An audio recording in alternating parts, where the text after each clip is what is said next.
Those fucking theys. They gonna rue the day. Ha ha ha ha ha ha. Fucking what? They gonna rue the day. They ever cross me. I don't know. I can't. I can't be responsible for everything that comes out of my head. I mean, you stream. You need to be. That's part of my hook. Oh, is it? It's totally uncensored.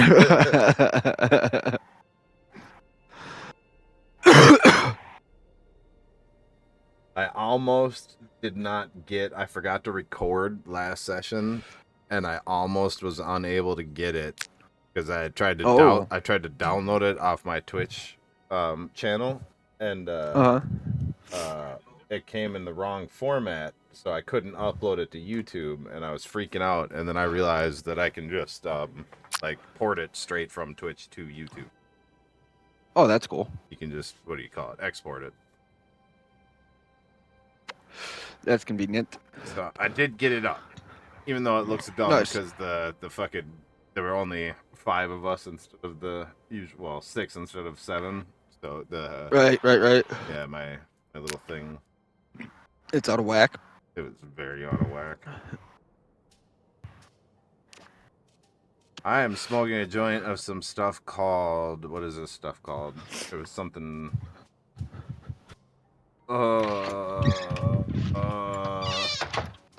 called, is it called the sexy time or sexy embrace, or it was sexy something.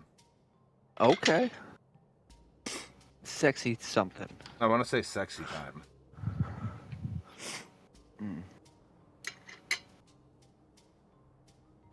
So I wish there were feats for like whip mastery, like actual whip mastery, and I could do shit like Trevor Belmont.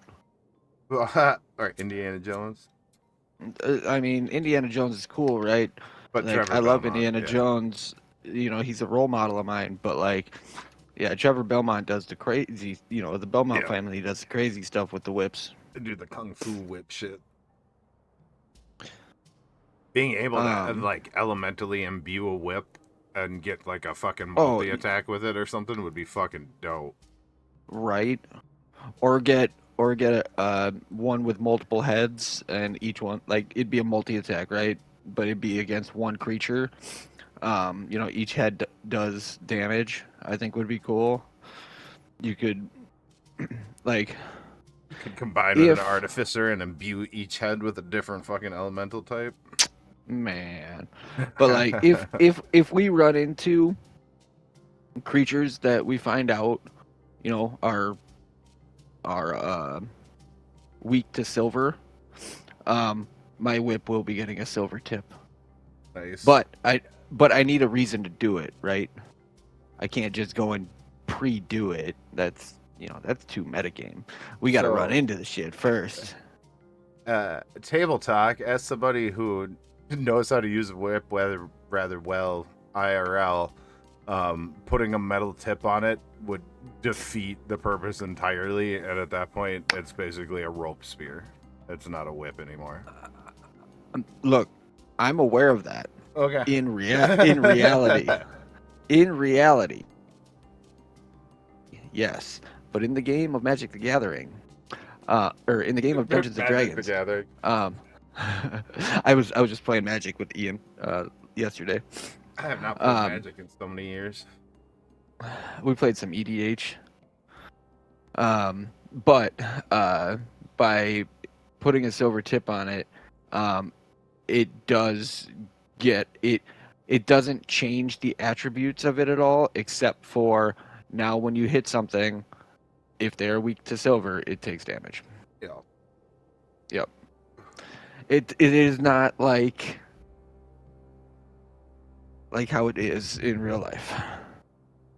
Well, let's see. In I think next level or the level after that, it might. Oh shit! Is it not? It might not be tough. At one point, I can't remember the order of shit. At one point, I get the ability to like permanently create magic, like actual magical things. Like I can take any go through the Yep. player's handbook or any fucking wondrous treasure or whatever, spend some time and make that item. You have the cannon, right? I don't. Or you're going to get the cannon? I haven't decided if I'm gonna be an arbalist, but I'm pretty sure I'm gonna be an arbalist. So yeah, I'll have the Dude, cannon. let me tell you. I don't know if you've played with that cannon. I've never been an artificer before. No. Okay, have you been in a party with it? Nope. Dude, the thing is fucking broken. Let me tell you, that force pulse that gives temp HP to everybody, dude, that thing is like one of our main heals in one of the campaigns. Like that shit is ridiculous. And the cannon, like the cannon blast, that it pushes them back 5 feet. That can be ridiculous too, because we have a woodland staff in one of our campaigns, and so we have access to Wall of Thorns. So we just keep blasting things into the wall of Back into Thorns. the wall. But yeah, that cannon's really good. I don't know what the other subclasses are for Artificer, but I do know that if you're thinking about taking the cannon for DPS or whatever or support, it's pretty great. Well, there's like an alchemist specialty that's basically a potion maker that's kind of a trash. Like I was looking at it, it seemed completely useless to me. There's a battle master one that turns you into kind of a tank. There's one that turns you, I forget what it's called, but it turns you into like a fairly high single target damage unit. And then there's the arbalist, which is like a pretty good area of effect damage guy. Yep. And I'm leaning towards the arbalist, although the single It gets target it gets a one. flamethrower. It gets a flamethrower too, doesn't it?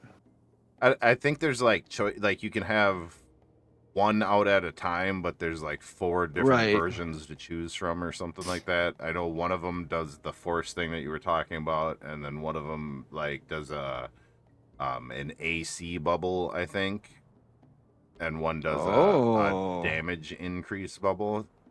There, if I was reading it right, I kind of read them as like little mini totems, like shaman totems from World of Warcraft, that also Yeah. do big ass fucking boom booms. Yeah. You can basically make it just a like a little hand cannon too, and you can carry it with you, and do it from there, or it can be its own standalone. It walks on its own kind of thing too.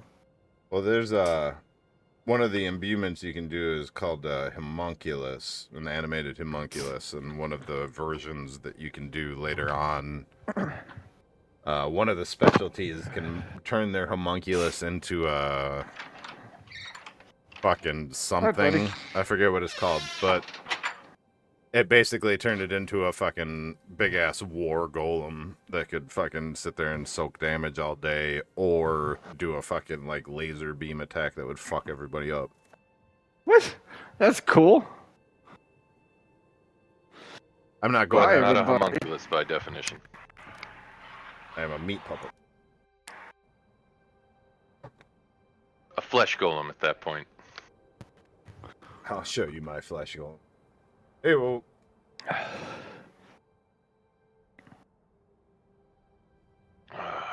find this.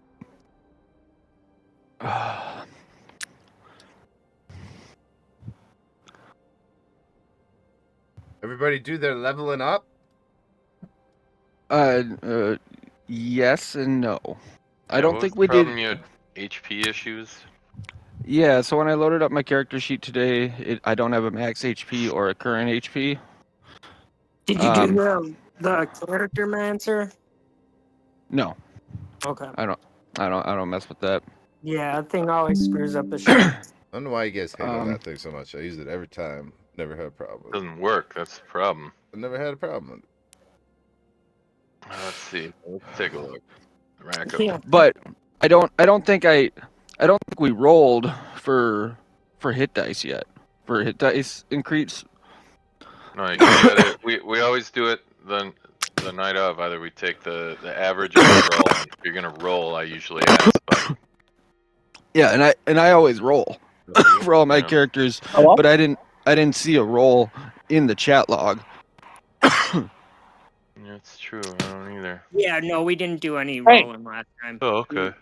We just did this Oh. at the very end. I think you were gonna wait until this session to do experience anyway, and then I think we changed your mind since we were gonna level up at the very. That makes sense. Ian, why are you shouting? Hi. Oh, hi. So yeah, like I did all my upgrading to level 2, but You I can't don't go have into access to it. 3, so your first level Why? hit points should be 15, Okay. and then So that I just don't know what I'm at currently either, so Fuck. yeah, that's a good question. I wouldn't really know. I don't. So Nick, say What? Why? there I you don't go. know if I had anybody you muted. damage last time. Did they? I think the yeah. only one that Jug did took a was lot of Jug. damage. Oh yeah, I took a lot of Yeah, damage. he almost died all at once. because we did not have any Last heals. week. We had no heals. No. But he We was the were- healer. Yes. Yeah, I muted Nick because he annoys the fuck out of me, obviously. Who else annoys you in this campaign? Tom, Jonah, Jared, all of them. Fuck those bastards. Oh, wait, sorry. Oh, sorry, hold Well, Because that you wasn't you set just up or made your way anything. off my Christmas card list. on. No family greetings cards for you. That's fine. That just means you won't have me cooking for you at Thanksgiving no more. You'd have to send me one first for me to be able to not get it anymore. If nobody cooks at Thanksgiving, then nobody will go to Thanksgiving, and then I would just have to spend one more day not around my family. Oh, that's the How do I horror. cope? I mean, we cook for Thanksgiving. You can come over and have Thanksgiving with us. You wouldn't Thanks, be Mama. around your family. You've been around my family. You know how it goes. That we do. Mm-hmm. Why are you guys talking about Thanksgiving? You know it's like fucking April. And he's the one who talked about Christmas cards. Let's say that way.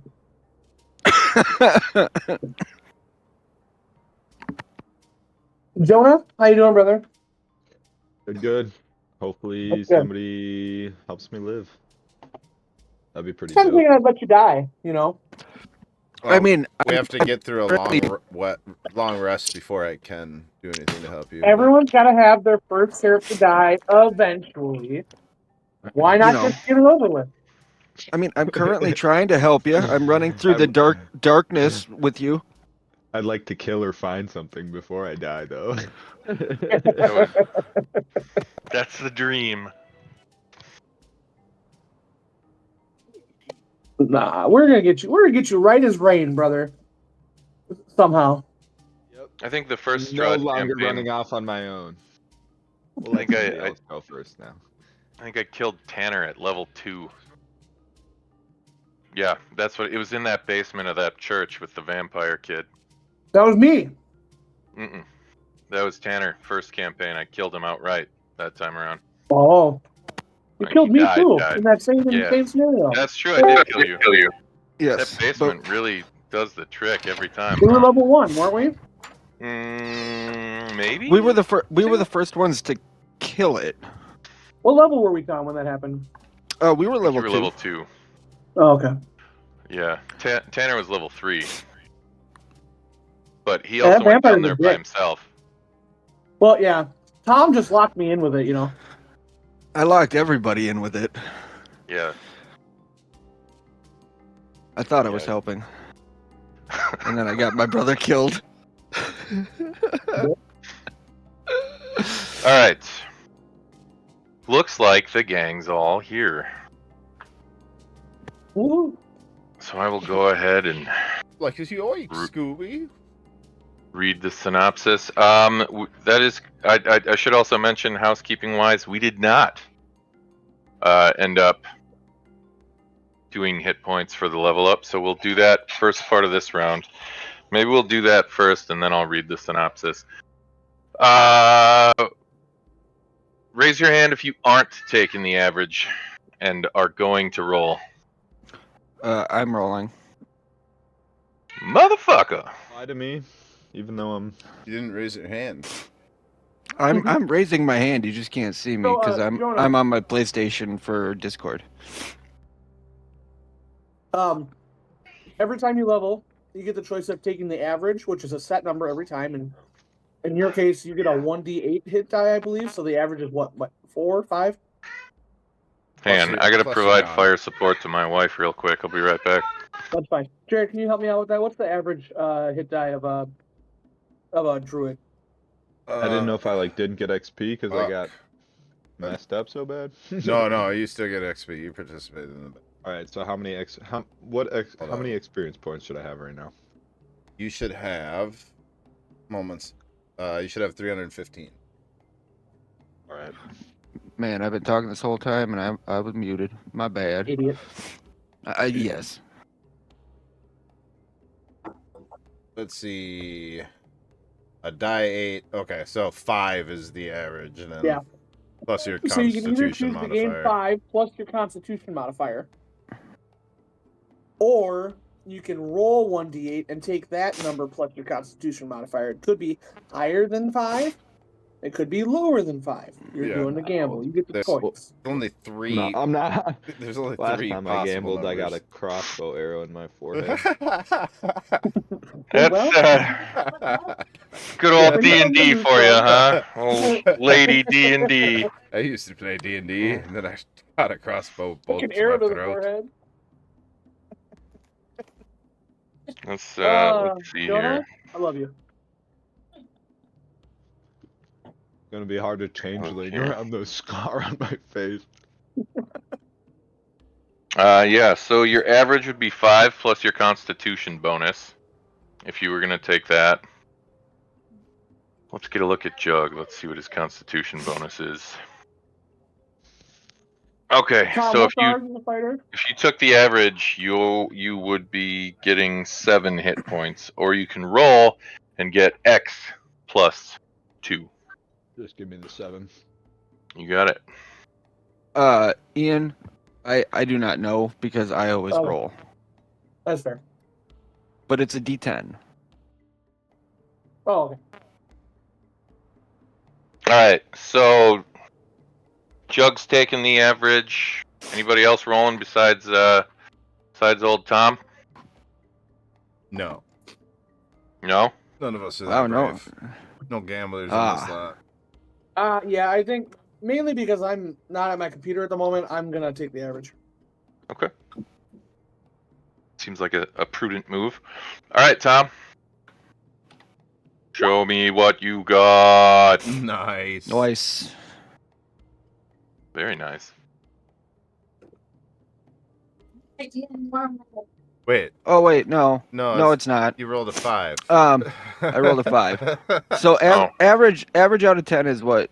Is 5. it 7? It's 6, I think. It's 6. Okay, so I got one less than I would have gotten. That's not too bad. So yeah, you didn't. Can't win them all. It's okay. Well, Are I mean, you a barbarian? that's why the term undefeated. Might as I'm well a fighter. 'cause you can't Oh. win them Already put away. Courtney, everybody leveled up last session.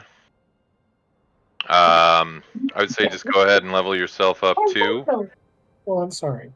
I would say usually, I don't know, if once we get into higher XP and everyone, if you miss a session or that sort of thing at that point, unless people like make arrangements and have somebody managing them ahead of time, I don't really manage people's character sheets. But right now, seeing as it's second level, at most you're probably at like 315 XP, I think, 317, something like that. 315. There you go. Okay, So, but do you want me go to on. just keep the 215 for now, and then as we get higher, it'll matter? No, just go to 315. I think what we're gonna say for the purposes of the story is you intentionally hung back and kept an eye on Remar as he's not doing so good. Okay. Thanks.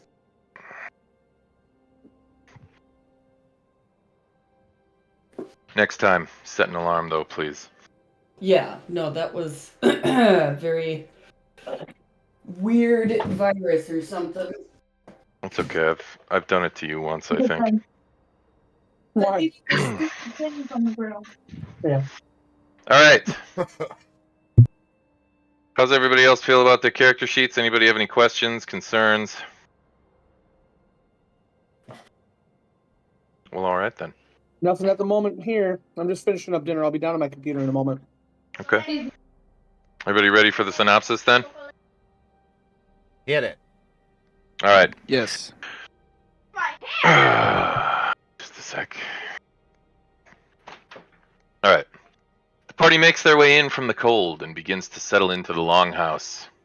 They're exhausted from the long day's journey and the cold. As they unpack and tuck into their rations for the evening, they meet Clea, a sprightly young dwarf who introduces herself and offers any help the group may need. She also quietly informs them to keep a close eye on their things, as several thefts over the winter have occurred, depriving many in the Longhouse of coin and other valuables.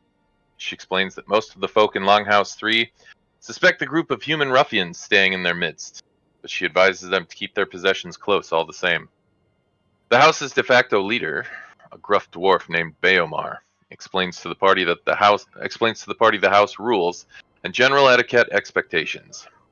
As everyone gets comfortable, Rackham sets about field dressing the warg took from the battle site earlier in the day. Moments later, Remar makes his way into the longhouse. His pallor is sickly, and he's developed a painful sounding cough. He makes for a nearby cot and thanks the party for their work for the day, remarking that it'll be on the mend in the morning after a long rest. But as morning approaches, the mood is anything but peaceful. The party awakens to the sounds of shouting and arguing as Clea's betrothed, Svaldi, emerges from their tent, fire-eyed and irrational. He begins moving among the other denizens of the longhouse, furiously questioning each of them as to the whereabouts of his ancestral axe. Clea attempts to calm him while Beomar goes and retrieves the town watch. As Beomar returns with the watch, everyone is told to turn out their bags and belongings so that the watch can search for Svaldi's axe. Most respond to this with indignation, and the scene begins to turn confrontational. At this, Nocturna speaks up. She scolds the watch for such primitive investigative techniques, and argues that a proper investigation would weed out the thief. She then offers to take on this investigation for a price. The denizens of Longhouse 3 have little to offer, but Beomar offers up 25 gold pieces as a reward, and soon after Clea offers up a gem meant to be her dowry for she and Svaldi's wedding. Svaldi is reluctant, but Clea insists, claiming Svaldi's ancestral axe is more important. Svaldi relents, and the reward is agreed upon. Soon after, Nocturna begins to coordinate with Beomar, inquiring whether a ledger may have been kept of the stolen goods and who she could speak to about this. Beomar suggests that she speak with Hundlestone's mayor, who later confirms there is a ledger and agrees to hand it over to Nocturna. Reluctantly, he also assigns one of the watch to assist Nocturna in her investigation. With the blizzard raging on around them and the need to remove snow from crucial areas and secure the town, he regrets he can offer little else. Nocturna returns to the longhouse and begins looking over the ledger. She returns to Beomar with yet more questions. She asks if Beomar noticed anything out of the ordinary the night before. Beomar admits he fell asleep rather quickly and noticed nearly nothing. However, he suggests she check with Rulin, a ranger and fellow resident of the longhouse. Beomar explains Rulin is typically up later than most at night, writing in his journal. Nocturna approaches Rulin. The ranger is friendly and helpful, but admits he noticed nothing out of the ordinary. He mentions that most tend to suspect the ruffians staying in the longhouse, but states that he believes none of these could be the thief. He offers up an observation. Nearly all thefts appear to have occurred when someone new moves into the longhouse. He believes this is done to cast suspicion on newcomers and potentially muddy the water of suspicion. As Nocturna listens to Rulin's thoughts, however, her very keen investigative eye notices he appears to be hiding something. The ranger appears to be both insightful and helpful, but she also begins to recognize the hallmarks of a well-practiced and talented liar. As her conversation with him concludes, Nocturna, through keen and talented insight, identifies Rulin as a suspect and resolves to take a look in his journal for more investigation. She returns to the party and shares her suspicions. Meanwhile, Remar's cough has gotten worse, devolving into a violent hacking. The dwarf lies upon his cot, sweating profusely, and coughing constantly. As Rackham and Krathos tend to the dwarf, they ask Jug to take a look, but as the druid examines Remar, he can only confirm the dwarf's fever and suggest a proper healer be contacted. Lacking this, Rackham and Krathos suggest possibly consulting Rulin, as he is a ranger. Rulin examines Remar and explains there is likely little he can do to help, but offers to make a salve that might aid. But this will require him to go out and gather herbs. The party agrees, and Rulin sets out shortly after. As he departs, Nocturna resolves to secretly follow him. He moves about the wilderness sporadically, occasionally stopping to dig through the snow and dirt. After some time, he takes some time to do a bit more digging before harvesting leaves from a nearby bush. After this, he turns back and begins to make his way toward Hundlestone once more. At this, Nocturna searches through the area where Rulin was digging. Meanwhile, TB goes through Rulin's things while the ranger is out of the longhouse. He happens upon the journal, and discovering only gibberish within, he takes it upon himself to copy down the last few pages' contents. Out in the blizzard, Nocturna, having discovered nothing, resolves to return to the longhouse before the weather begins to negatively affect her. Soon after, Rulin returns and begins concocting his salve for Remar. When the salve is finished, Rulin hands it over to the party. Krathos applies it to Remar's chest while Jug examines the dwarf again. As the salve is applied, however, Jug notices the lack of any fragrance or potent scent coming off the salve. He finds this suspicious, as typical salves tend to have a very potent scent coming off them. Nocturna soon returns and reports her findings to the group. As the afternoon progresses, TB takes his crossbow and hides up in the longhouse's rafters to keep an eye on Rulin. Afternoon gives way to evening, and soon folk begin cooking their evening meals, as the human ruffians begin to tuck into their drink. The evening progresses, and Rulin soon checks back with the party to see how Remar is doing. The dwarf's condition appears to have worsened, and Rulin offers to go out to gather more herbs for another salve. The party agrees, and Rulin makes ready to depart. As he makes ready, TB notices that the ranger has gathered all of his gear before departing. Suspecting Rulin intends to flee, the party secretly follows him out of town. As the blizzard rages on through the night, the party wades their way through the snow and the wind, tracking Rulin as he journeys out from Hundlestone. He reaches the Northern Means Road and promptly turns south. Now, certain that he is fleeing, TB fires off a spell at the culprit. It misses, and Rulin begins to flee. The party works to close in on him, but the heavy snowdrifts and the pitch-black darkness of night, coupled with the constant snowfall and wind, hamper their efforts. Nocturna and TB fire their crossbows at Rulin, as the rest of the party struggles to catch up to the confrontation. The wounded Rulin takes advantage of the confusion, however, and gives the group the slip, disappearing around the tree line and seemingly disappearing altogether. Moments later, the party lights torches and begins to spread out. Krathos, TB, and Nocturna begin to search for footprints in the snow. TB follows a set of prints around a nearby corner and quickly spots Rulin hiding beneath the tree line. TB shouts out Rulin's position to the rest of the party, and his quarry quickly blasts out from his hiding spot, flanking Rackham and Jug before firing his crossbow at Jug. The bolt connects, badly wounding Jug, who loses consciousness and falls in the snow.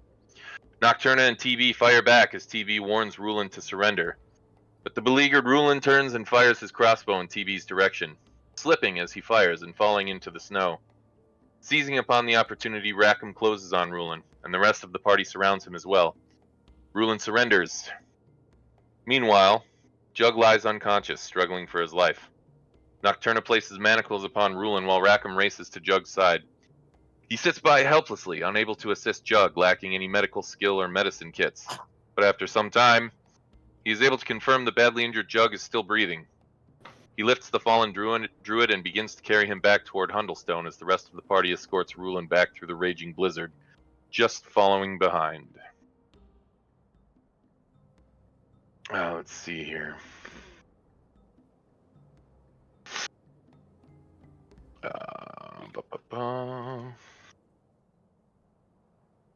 All right.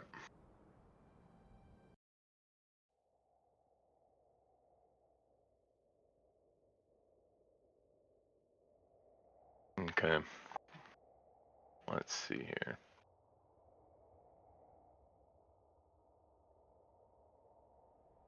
All right. The party is making its way back to Hundlestone through the blizzard. It is pitch black out. Snow is falling everywhere, and the snow drifts are waist high for most of you. As you sort of set out from the point of the battle, someone's going to need to be able to navigate your way back towards Hundlestone.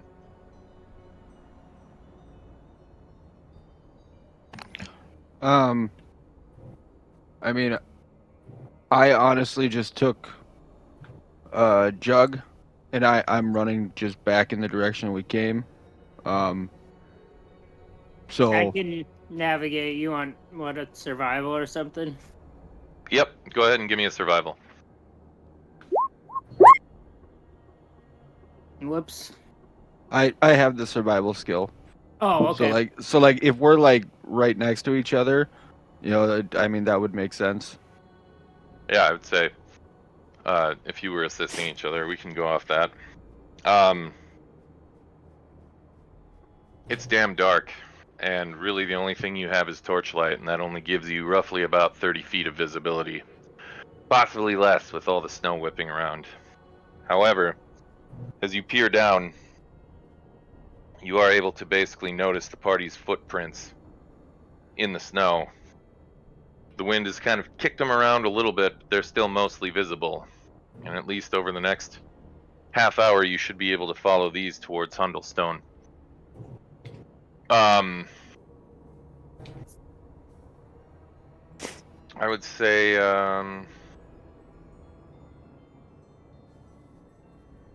given that time, Jug, why don't you just give me a quick Constitution saving throw?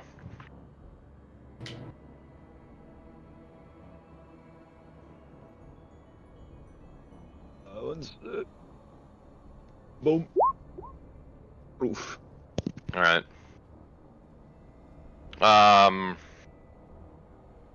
Rackham, go ahead and give me a perception check. Okie dokie. We'll be back in 2 seconds. I gotta run inside real quick. No worries. Alright, Rackham, everything is... There's too much going on and you're too busy trying to find your way back. It takes roughly an hour before you finally make your way back towards Hundlestone. The main gate opens rather quickly as the watch notice your arrival. Once you make your way through the gate,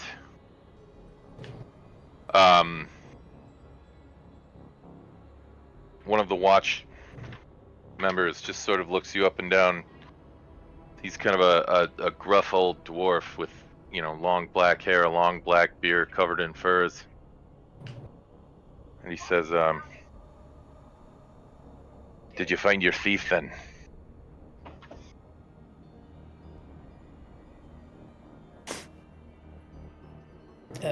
I'm sorry. Yeah. Are you talking to us? Did we find Faith? Did you find your thief? Oh, thief! Oh gosh, I thought that was gonna be a deep conversation for a second there. I gestured toward the dude in the manacles. Yeah. And the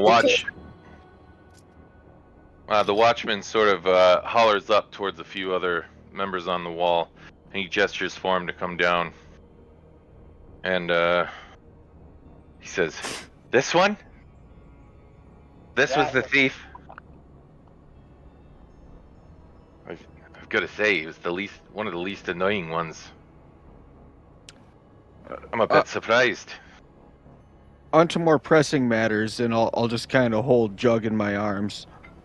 Wait. We need a Am healer. I with them, or are we coming in behind? No, you're all together at this point. Okay, 'cause, you know, you're not talking about Jug, are you? He's not the thief. No. No. Okay. I Okay, have I just Jug's wanna make sure. unconscious corpse. or unconscious body in my arms. I've been carrying him Well, back. he just asked you if you had the thief. You're carrying someone who's like hurt or unconscious or subdued. Well, this is possibly after restrained. the guy that's been restrained was mentioned. Okay, just checking. No, we get it. You failed your intelligence check there. I definitely did. Yeah. At this, two of the watchmen come down from the wall, and they kind of take Rulin and start escorting him up to the main hall. And the watchman sort of nods and says, "We'll take care of him. The mayor may want to speak to you later." And I'll be back for my manacles later. and he sort of nods at you gruffly. He looks down at Jug, and he says, I haven't got a great deal of experience with this, but he sort of puts his hand over Jug's nose, and he says, he's breathing very faintly, and he sort of reaches around in his gear, and he pulls out a small healing kit and hands it over to you, Rackham, and says, unfortunately, this is the best I can do. I'll take it and I guess go towards thank him, and then start heading towards Longhouse 3 so we can be out of the cold and out of the elements. Okay. All right. Is there any place that might be open right now for me to buy some supplies? At this time of night, no. Okay. Pretty much everything is closed. In fact, most of the windows aren't even glowing at this point.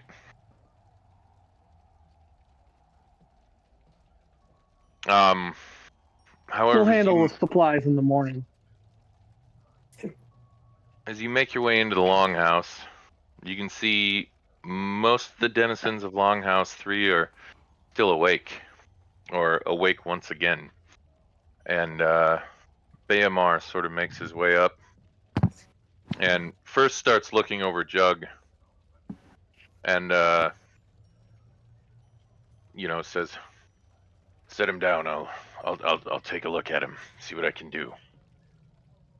I'll do so, and then I'll take the pouch or the med pack, and I'll be like, I don't know how this thing works. Maybe you can use it. And I'll give it to him. And he says, "No, that's fine. That's fine. I can use that." And he kind of starts getting to work on Jug. And within a couple of minutes, Svaldi makes his way up, and he looks at you and he says, "So did you find him?" Yes, but he's still breathing. "Did he have my axe?"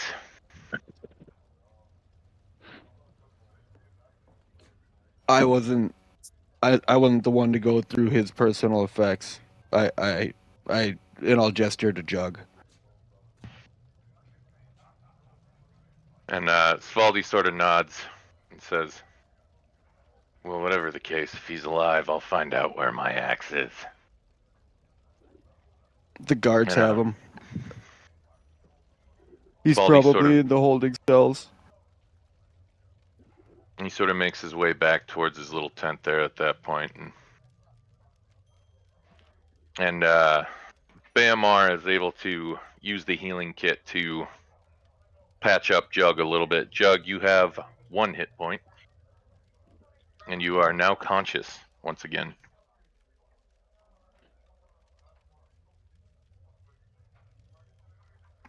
And Bayamar kind of makes his way up and he says, "Well, this is the first bit of good news we've had in a while. I wish I could say we've been able to do much better for your other friend over there, but he's in a rough way, and I don't think he's gonna last much longer. No.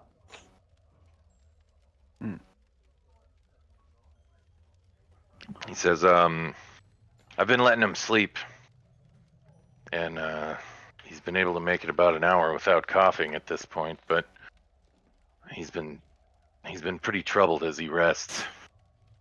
I don't know how much longer he has. I'm not a doctor. I'm not a Well, healer or anything like that. you're more of a doctor than me. But seriously, I mean, have you seen these kind of symptoms in the past, the regular, or Have I seen someone like? of old age beginning to pass? I mean, he's not that old, is he? I mean, I'll kind of look at him, and it's hard to tell because he's a dwarf, and I don't really know how to tell their age. Is he that Well, old? being a dwarf, I can tell you, he's approached his expiration date. I can tell you that much. Oh, If I had to guess, I'd put him somewhere around 480, 490 years old. I'm not sure.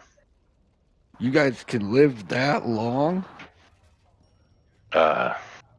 Yeah, Wow. Okay. but All right. in his case, not much longer than that. Well, thank you for keeping an eye on him. Yeah, I would recommend letting him rest. I'm not worried he's gonna pass before morning, but you might want to tell him to start making arrangements. Noted. All right, and at that, it's quite late in the evening at this point. Jug, you have 1 point of exhaustion from this whole ordeal.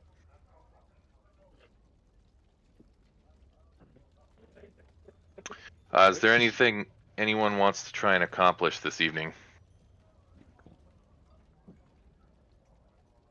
No, I mean, maybe we can Long go rest. try and talk to the dude about where dude's axe is for him. Try to help him out, but other than that, time to rest up.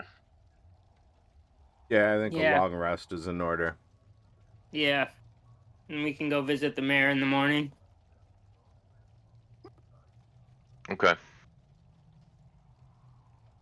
All right then. You guys gonna set a watch this evening or no? Sir, am I? I don't think we're suffering from exhaustion except for Jug, right? Yeah, that's only Jug. Yeah, I was Yeah, just yeah. I'll take first. I'll set up I'll take a watch, if nothing else. If anyone else wants to, that's fine. If you don't want to, that's also fine. Whatever. Yeah. Oh, you can wake me up after you. That's fine. I'll take a Yeah. watch. I'll do third. I've been just sitting here resting, so I could take a watch. Oh, okay. There you go. That's the spirit. All right. First watch. Go ahead and just give me a perception check. Also, if you like, since you're resting indoors and you want to just rely on your passive perception, you can do that as well. I will rely on my passive perception. Okay. Do you want me to roll two, or we're just doing the first one? Just the first one for right now. Actually, just gonna go ahead and let you all know. The night passes without incident. As you each keep watch, pretty much everybody rests. I mainly wanted to keep an eye on the old man. Yeah. Yep, that's mainly what I was doing too. And he wakes up having these coughing fits every so often. Pretty bad ones. He's,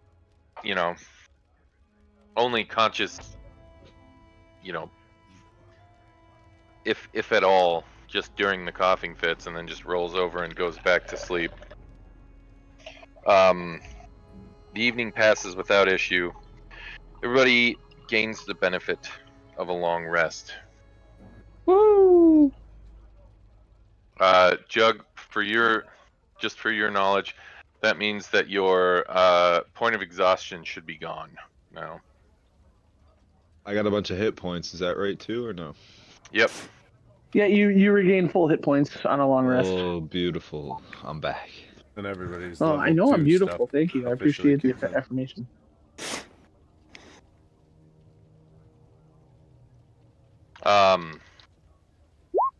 As you all awaken, Remar is lying in bed, and he slowly opens his eyes and looks up at all of you.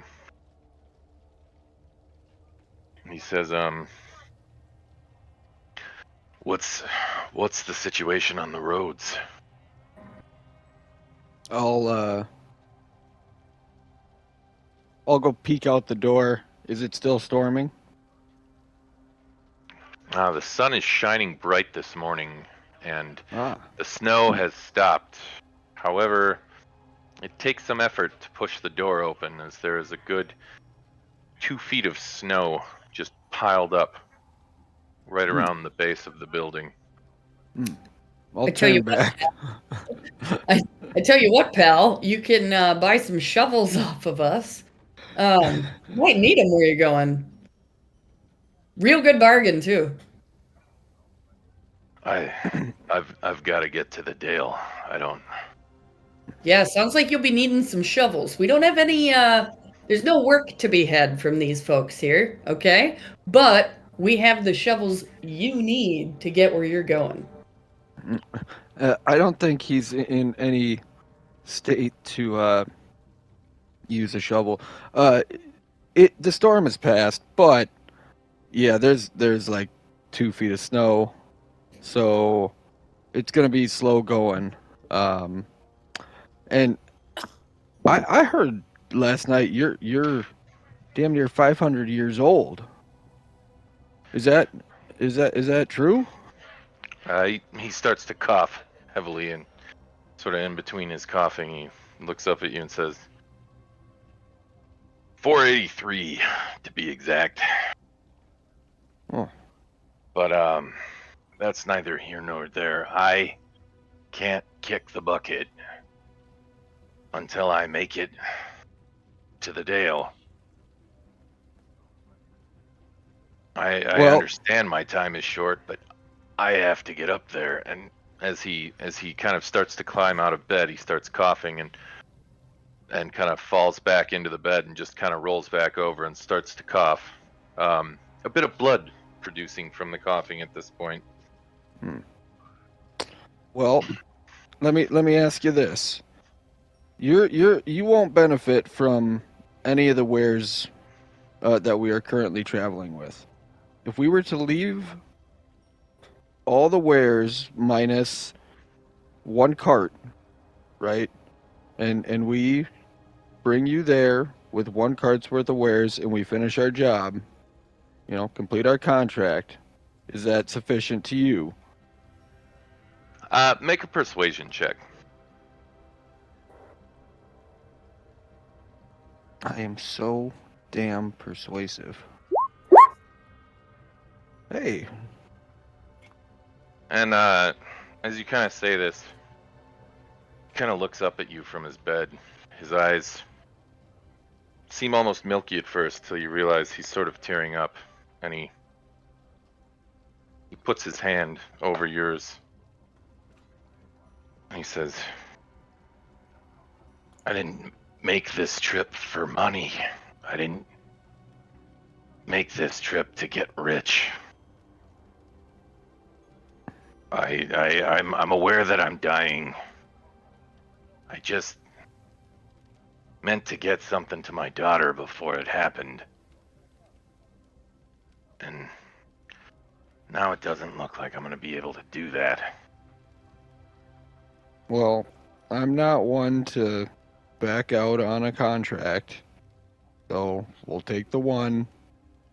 And I tell you what, we'll try our best to get you there before you pass. If it doesn't work, though, I can still deliver it for you as a parting wish. I'm not gonna make it up that damn road.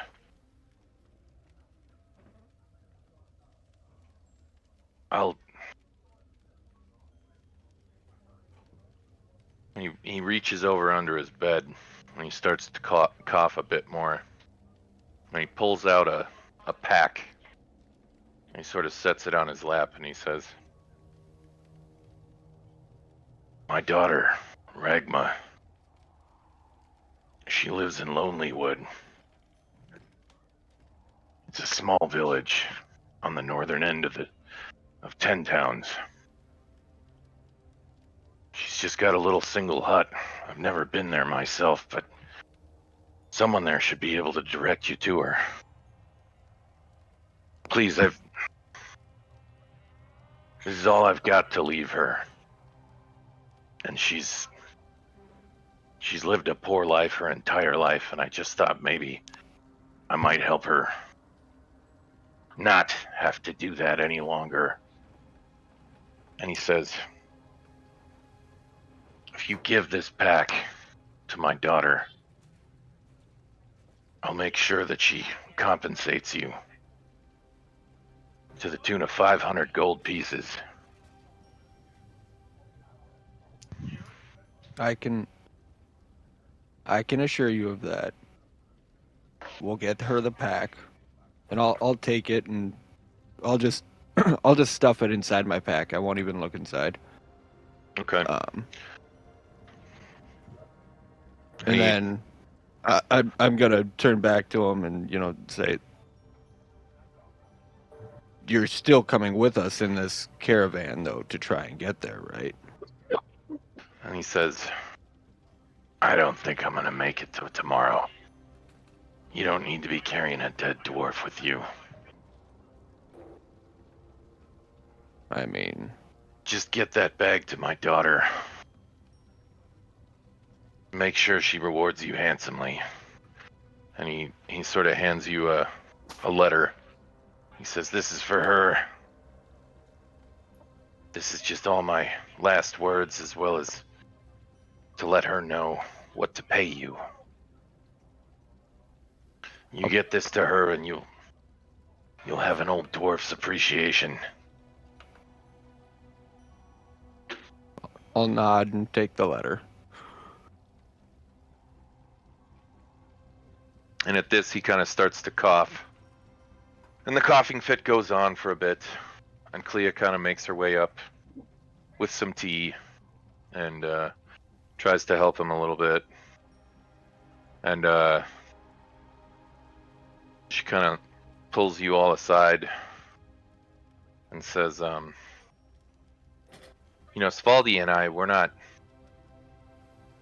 leaving any time before at least some of the snow is cleared out. The roads aren't going to be passable for a while, and we weren't traveling by cart anyway, but we're not in any hurry to go wading through shoulder-high snow. We can stay with him and be with him when it happens and make sure he gets a proper burial and all that. I would appreciate that. Okay, so for what's going on with the other merchants? Are they in this tent with us? Most of them have been put in Longhouse 4. Oh, okay. So they're here, but they're not here. Okay. So Correct. Okay.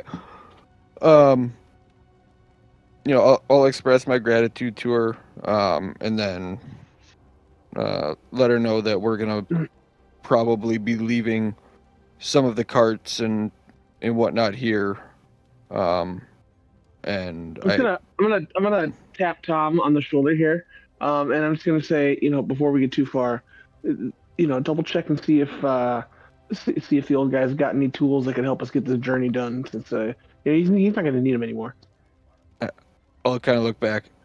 Any tools he's got's gonna be in the carts. Yeah, well, it could be, a little something, who knows? No, it's fine. Let the man sleep.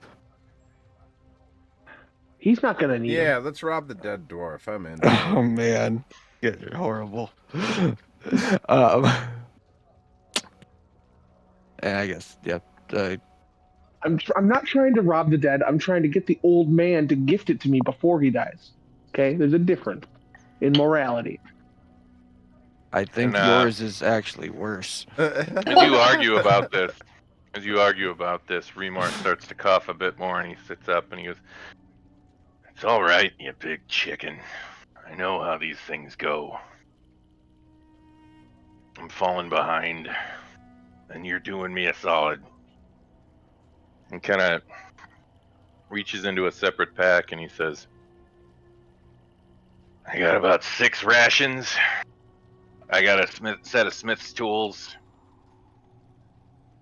I got about 50 feet of rope. And a meth kit, if you're interested in that." No. I'll take A the meth kit. Smith's tools. They're all yours. I'm not gonna need them anymore. Hey, do I have a rope? I'll take the Oh. rope too. Alright, it's 50 feet. It's hemp. I'll take it. I'll take his mess kit.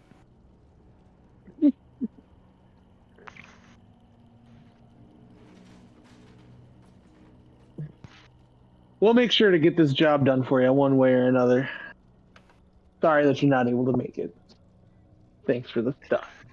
Well, I'm sorry to rope you into this, but I appreciate you seeing this through for me. The ways I see it, I was heading up there anyway. He goes back into coughing in the midst of trying to thank you, and at that, Clea kind of tries to calm him down a bit.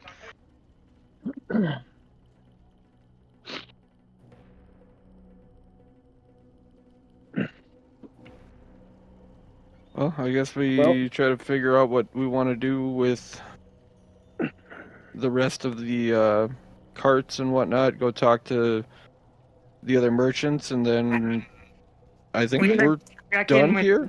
We got to check in with the mayor, and we got to get our payment investigation. Oh, Yeah, check in with I the forgot mayor. about that. Jared wants to go speak to merchants. And we should probably supply up. I don't have any gold to spend though, so I suppose we should go get our gold first, then go spend it. And then we need to plan our journey with the merchants. I mean, I have some gold from our previous encounter as well. You holding out on us? No, I was just staying back with the dwarf, Someone had to defend the old guy. But yeah, no, I've got what we have 29 gold, something like that. Yes. All right. Well, what do you want to do first? Anyone have any opinions like that they directly want to do right away? Yeah, let's go check in with the mayor. Yeah. Okay, I like that idea. My original plan to go to a merchant is unnecessary. I rethought it. Okay. All right. I mean, after our experience here, we should look into getting a healing kit of some sort. I'm just going to throw that out there. He gave us one. No, we used it. Wait, what? I gave it to him, and he used it. It doesn't disappear, though, does it? Yeah, it does. It's a one-time use thing. It's a consumable, yeah. All right, So, yeah. let's see here.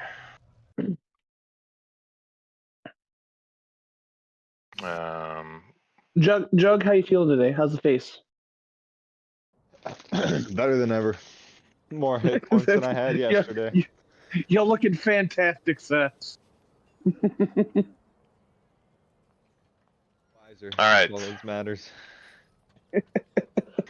Oh, Nick, before we continue, Yeah. how much does that pack weigh? The same amount as a typical pack. I would say like 5 pounds. Okay. Trying to keep on top of the total weight for you. Yep, no problem. As you approach the main hall, the watch kind of part and sort of let you in. And you can see the mayor sort of sitting at a desk at the end of a long hallway, and And he kind of looks up at you and says, "Well, I gotta tell you, I didn't think you were actually gonna pull this off." Hey, That's fuck from- you, buddy. Hey, civilized people don't say Well- that to people. In all fairness, he appears to be quite the little professional here. He's been rather tight-lipped, and I haven't been able to get much out of him. Only thing he said to me is that everything we need to know is in this journal of his, and he sort of slides it forward on the desk. However, I can't make spit out from it, as it's written in complete gobbledygook. I've been able to get more sense out of a drunken goblin. All I can heads turned to translate that for Nocturna. you. Oh, I can help you with the For money. goblins if you need it. I'll just let them take care of it. And I'll walk away. All right.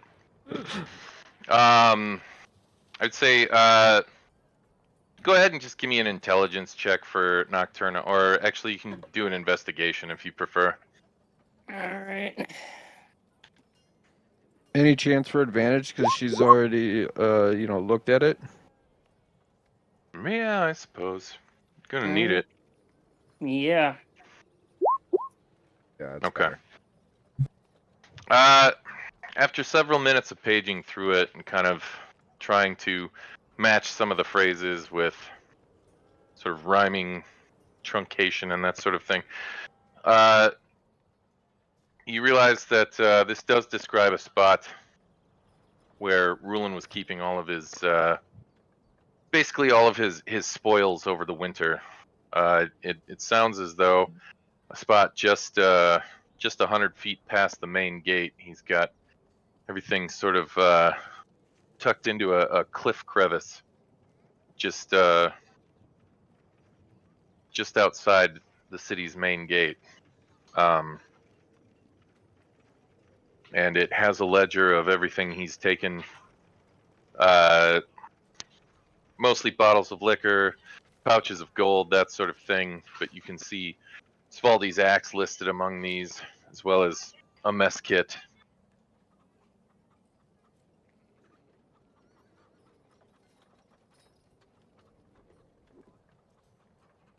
And as you kind of repeat this out, the mayor just kind of calls up one of his watchmen and tells them where to go look.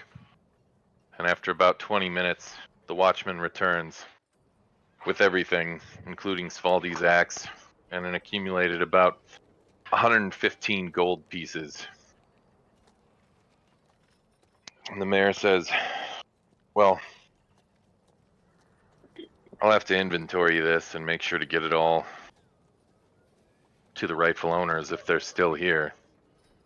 I'd like But to I'll- chime in and ask that if I can personally return Spaldy's axe to him. And he kind of looks up at you. And he kind of considers it, but after a quick second, he smacks his hand down on the table and catches TB's hand hard. And says, Ow, I was just looking. Shiny. "Yeah, I'll bet. Anyway, yeah, I suppose there's no harm. Besides, if you don't get that axe back to that dwarf, he'll probably hunt you down to the end of his days, so I'd rather this be someone else's responsibility and not mine." He kind of slides Svaldi's axe across the table. And he says, Duly noted. I pick it up and slide it into my backpack. No, I don't let that happen. I Hold on, challenge you. wait. I want to observe as this is going down because that axe is way bigger than this backpack. "That's true. This is a big axe. It's a great axe." This is a very large axe, and so first I want to see the struggle between them. Okay. What do we want to roll for this struggle here? Why don't you both give me a? I tell you what, you can choose to either go with your strength or you could do a sleight of hand. I would say,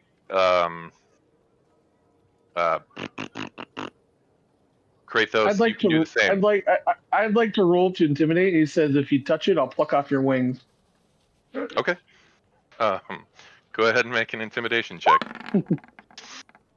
I'm on my way to my computer. Can someone roll that for me, please?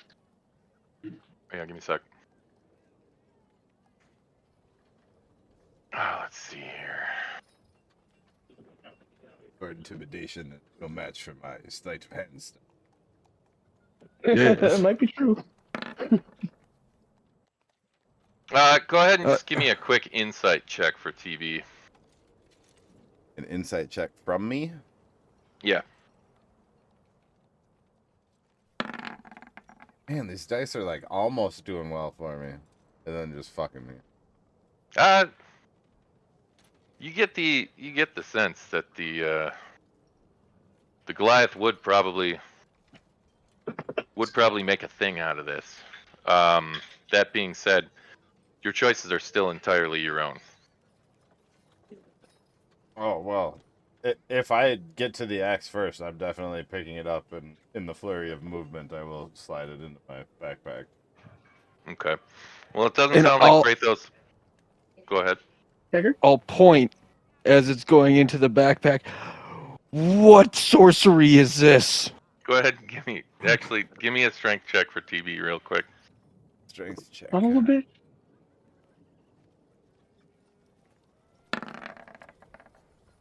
Okay. It's big and it's really fucking unwieldy in your hands. But like you are able to size. yeah, you're sort of able to sort of start to flutter up a little bit and just drag this thing over the edge of the table and drop it into your bag. It hangs out rather heavily. And in this case, no, it doesn't.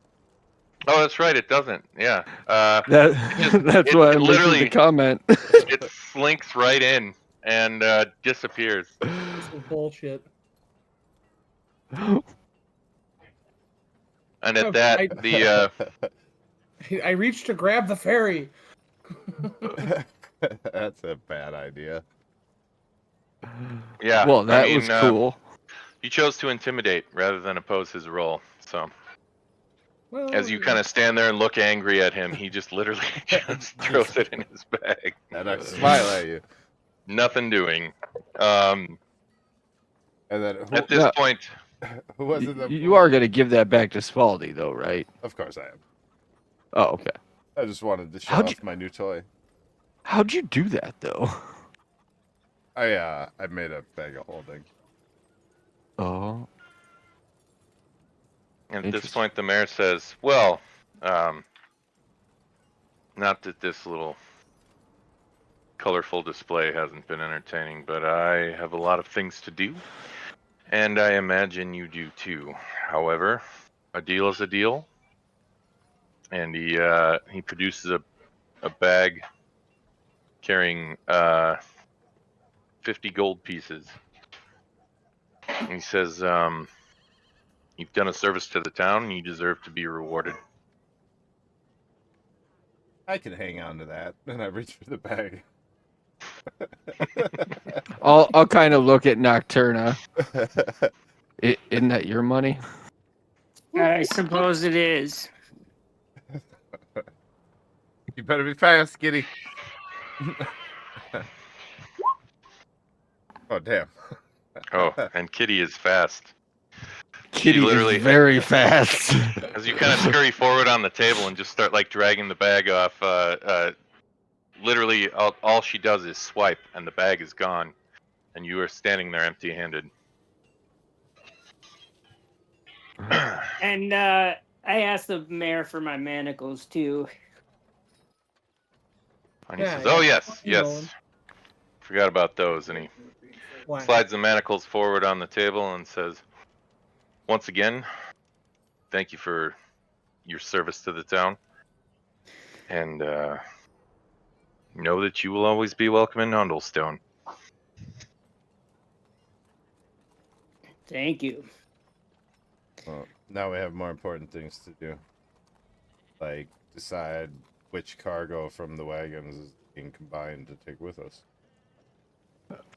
And we just shove everything in your backpack? Well, You guys wow. don't know it's a bag of holding. I purposely didn't say anything in game. God. Well, God. I was saying stuff in game and you were responding. Yeah, I know. I blew my own secret there. I got too excited with my own toy. I know. Like I don't know what a bag of holding is. Like my character doesn't know what a bag of holding is. So I mean, it's still a secret to me. It's just a title you gave it. Well, It's a secret to everybody. I can yeah, I could fit probably quite a bit of the cargo depending on its overall diameter. Well, we gotta go check with the other merchants to see which of their, because didn't they like put some of their cargo on and blah blah blah. So we got to make sure we're not taking their cargo, right? Oh yeah, they did, didn't they? But do we give a Like, fuck about them? Because I don't. yeah, I give a fuck about keeping trade alliances. We don't have a trade alliance with them. We didn't even have a I contract do. with them. Hold on, my We had a friend. contract Hold with the on. dead dwarf. The rest of these Just dwarfs. listen Okay. to me. All right. Listen to me. I am part of the Roaring Sands trading caravan. I cannot tarnish that name. TB rolls his eyes so hard you can actually feel it, and then he just kind of flutters away from you. We also, I think we're still owed more payment though, right? Like something a jewel or something. That's once you return Svaldi's axe. That's Yeah. where I'm that's headed from right Svaldi. now. I'm headed there And- to trade the axe for the jewel. And then the payment from Ragmar is coming from Ragma when we get her pack to her. Yeah. All right. As you make your way back to the longhouse,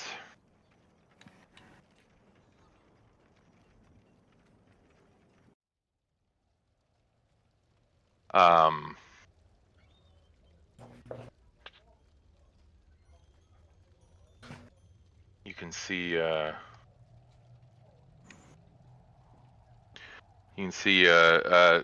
Clea and Svaldi just sort of sitting by their tent, and as you make your way up, Svaldi says, "Let me guess, he didn't talk."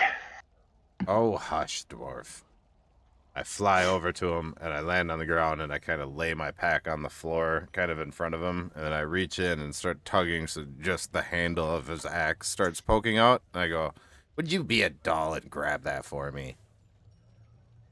And he sort of looks you up and down, a little weirded out, and he recognizes the handle all the same, and the ornate carving on it, and he reaches down and pulls it out, and as it slides out of the bag, you can see his eyes get wide and almost misty. I go, ta-da! And then I grab my pack, and I go, where's my gem? And you can see Where's my gem? you can see Svaldi is actually quite emotional at holding his ancestral axe once more, and as he pulls it out and examines it closely, Clea reaches into her purse and pulls out the green stone and kind of bends over and hands it directly to you, TB, and says, he would have been a terrible husband without that thing. She smiles very gratefully to you and thanks you and gives you a quick peck on the cheek. I believe we had another deal in place, and I pull out my jeweler's. Well, my jeweler's tools allow me to appraise this gem for how much value it would actually be, like, in gold. Because didn't I agree to give her the gold monetary for the gem? You did. Yeah, I would indeed. say in this case, what you could do is you could make an intelligence check with your jeweler's kit proficiency. So I would say jeweler's kit intelligence. And I'd give you advantage here. Oh, I don't need it. If you want it. Okay. Money's fine. Yeah, this is a. Hang on, I wrote it down. It's in here somewhere. Give me just a moment.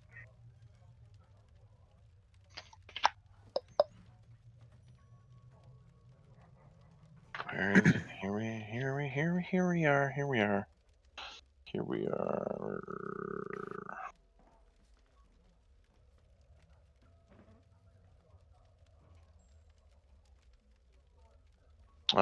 This is a tourmaline.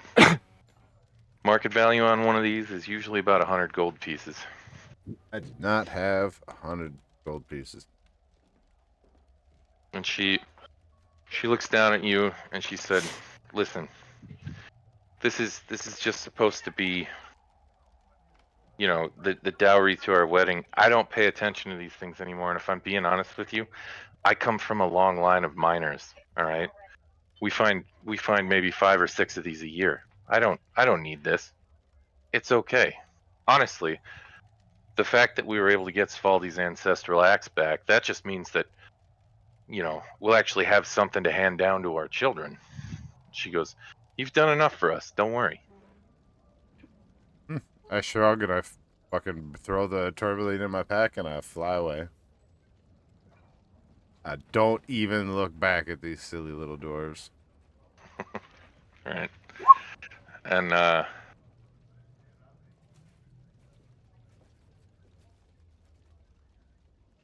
okay.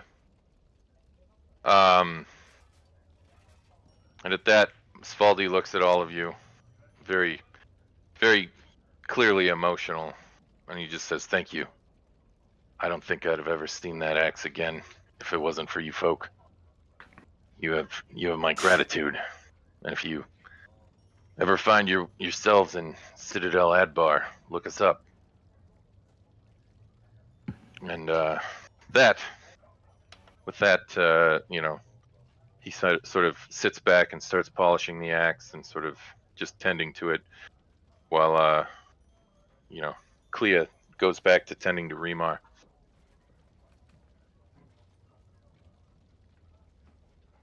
All right, what's next? Well, probably go shopping and figure out our plan for travel. Yeah, I'm assuming that was it Rackham was the Vanguard guy. No, Vanguard. Or the trading guy. You said you're part Yeah. of the trading. Yeah. So Yep. we'll So I can go talk to them and get the wagon shit ready to roll. right. I mean, we were traveling with these goods for long enough, like for a week or so before everything went down. I would like to think that we know, you know, what our main cargo was. Um, you know, Well, so essentially everything gets separated by wagon. Remar's wagon carries all his goods. Yeah, Nevin's carried all his until it got right, destroyed. we had to right. combine when we gathered everybody up after the battle, though. Yeah. Yep. So, I mean, I guess we'll head to Remar's wagon and start unloading any of the goods that did not seem to be Remar's. And I'm sure that'll bring attention over Yeah, you know on its what? own. I feel like that's too much work for one person. I better come help you. Okay, thanks, buddy. Of course. And I'll kind of, as we walk out the door, that bag is really cool. You gotta show me another trick like that. That was great. Oh, And just yeah. head to the caravan. I just kind of chuckle. I'm like, yeah, it's really cool. All right. I want to see. Yeah, never mind. As you make your way out into town, you can see the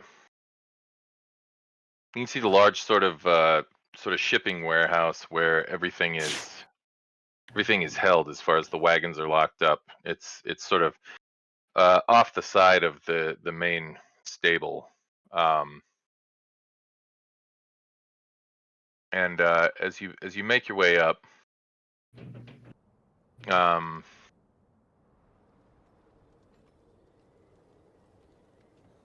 you can see it's padlocked shut with a tight chain and everything. And as you approach, one of the watch kind of comes up and says, "Can I help you?" We're here to get our wagon and get it ready to travel again. It's Remar's wagon. You gonna, Yeah. where are you gonna take the damn wagon? Well, you know, Obviously, we gotta up the damn get it out of pass. here. The roads are 3+ feet of snow. What are you gonna do? Well, we have to grab supplies out of it and return them to other people because we're going to be traveling on foot. And we need to make sure that those supplies that are still staying there are properly looked after while we're gone. So I You're need to gonna have take inventory. So if I got to talk to somebody, that's fine. You're gonna have to speak to the old dwarf. Have him give us permission to open this for you, or well, I hear he's not doing so good, so Yeah, I think you might. he's kind of laid up at the moment, and we're Hey, trying to finish this job for him. you're gonna wanna speak to the dour little halfling then. He's in Longhouse 4. He should be able to help you out. Now you said dour little halfling. I don't know what that means. Do you have a name for this halfling gentleman? He's got some silly halfling sounding name. Any chance to see the one that smells like sewage? Hey, that's the one. He stinks like shite. Oh, that guy. Okay. Yeah, we know that shit stink. All right. Well, you're gonna want to have to go. You're gonna go talk to him. I cannot help you with nothing. Well, off to Longhouse 4. All right. As you make your way to Longhouse 4, essentially you can see the door's mostly just kind of hanging open.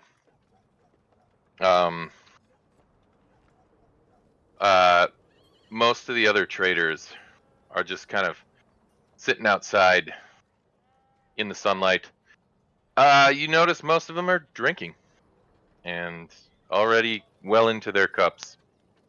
And as you approach, you can see the typically sour-faced Nebin Hearthglow. You can see he kind of smiles as all of you walk up, and he says, "Ah, have you come to join us? We're gonna be drinking our troubles away, I presume."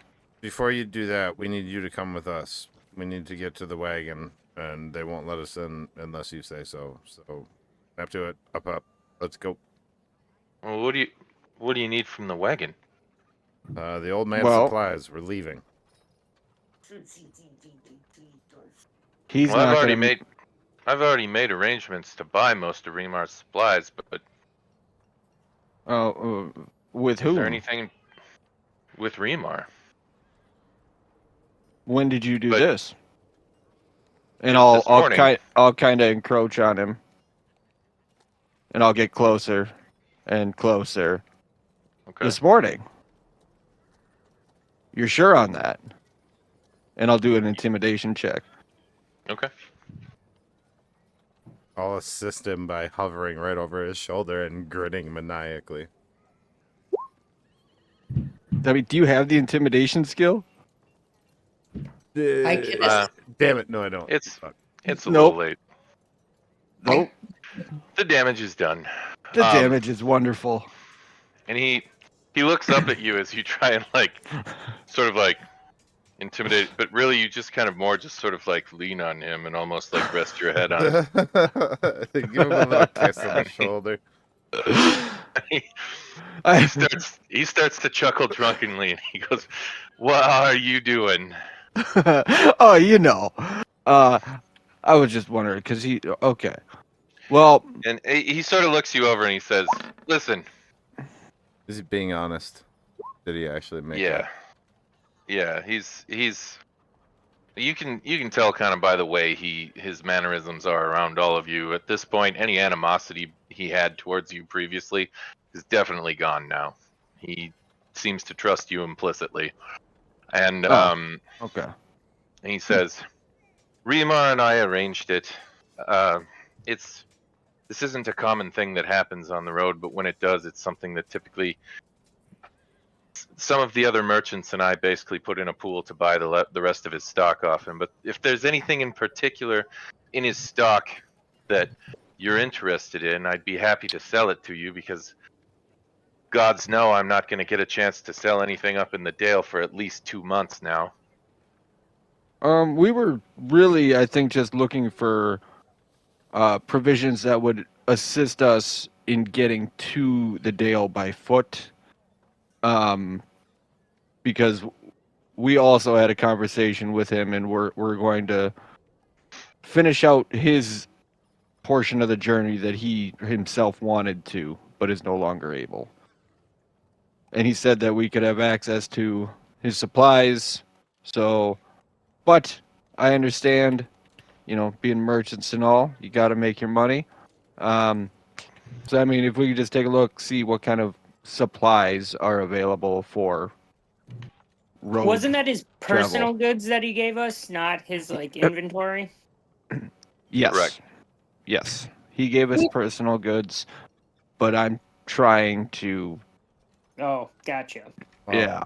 I don't know about you Um, guys, but I left my favorite blanket in that wagon, and I need to at the very least, I just need to get in there and get my blanket back.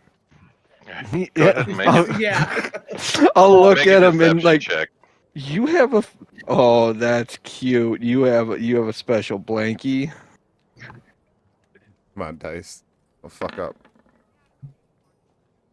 So And we'd really like to just go take a look at the remainder of the goods. That wasn't part of the original bargain, but you see what kind of a situation we're in, and it'd be great to get a look. You know what I mean?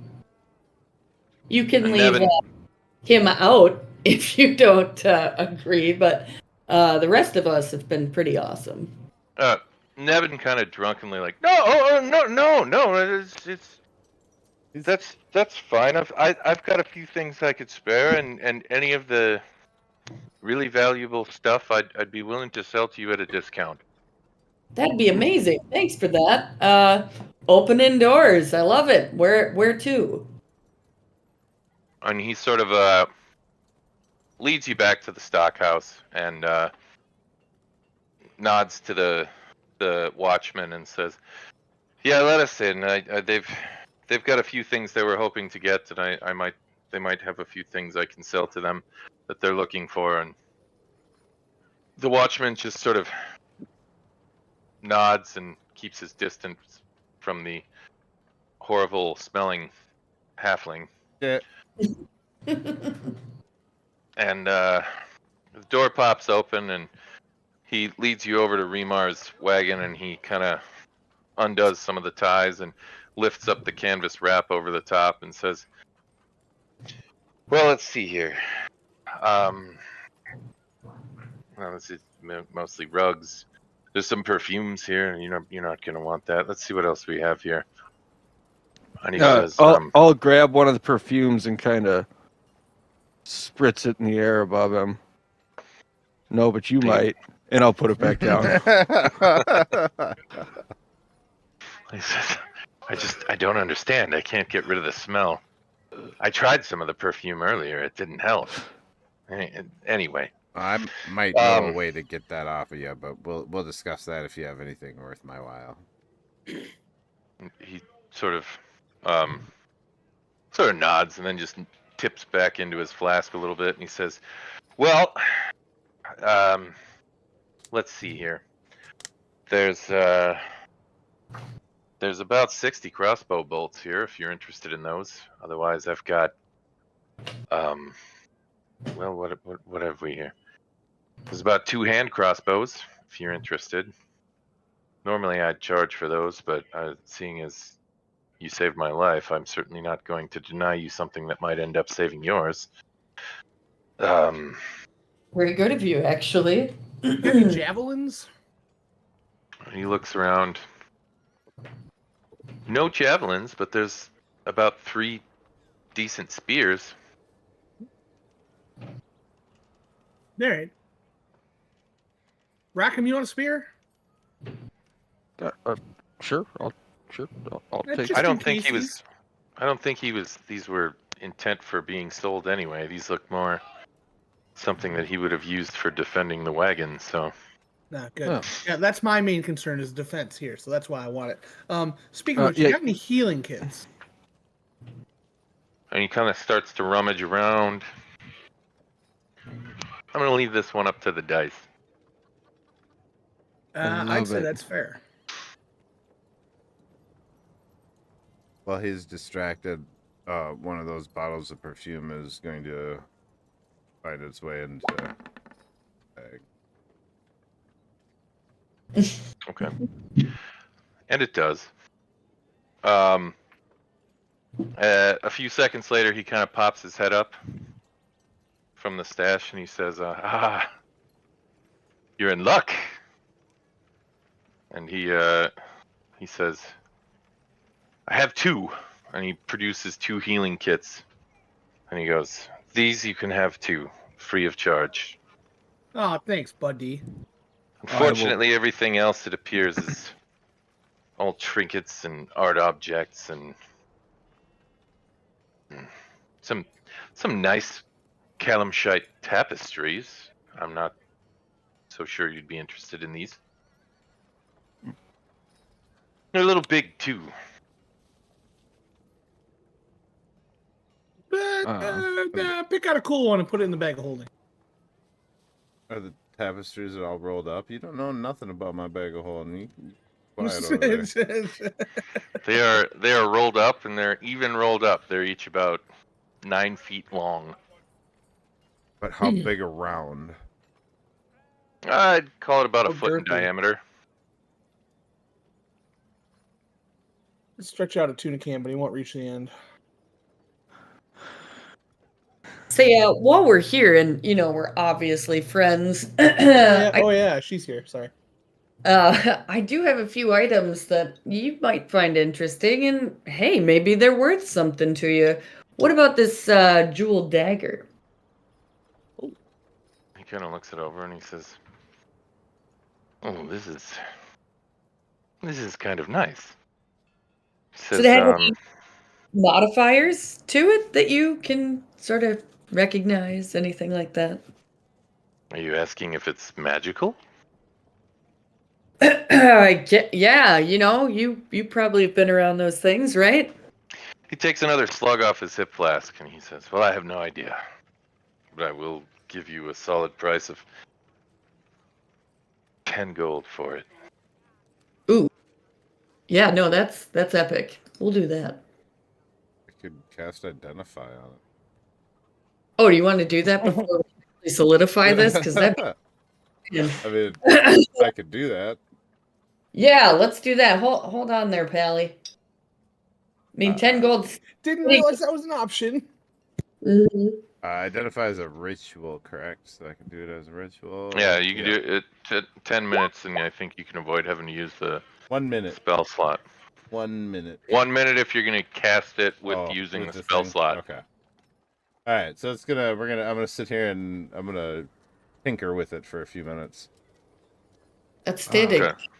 This I also have this really, really nice cloak. I think it's made of silk, but if you're cold, super keeps you warm. You know what I mean?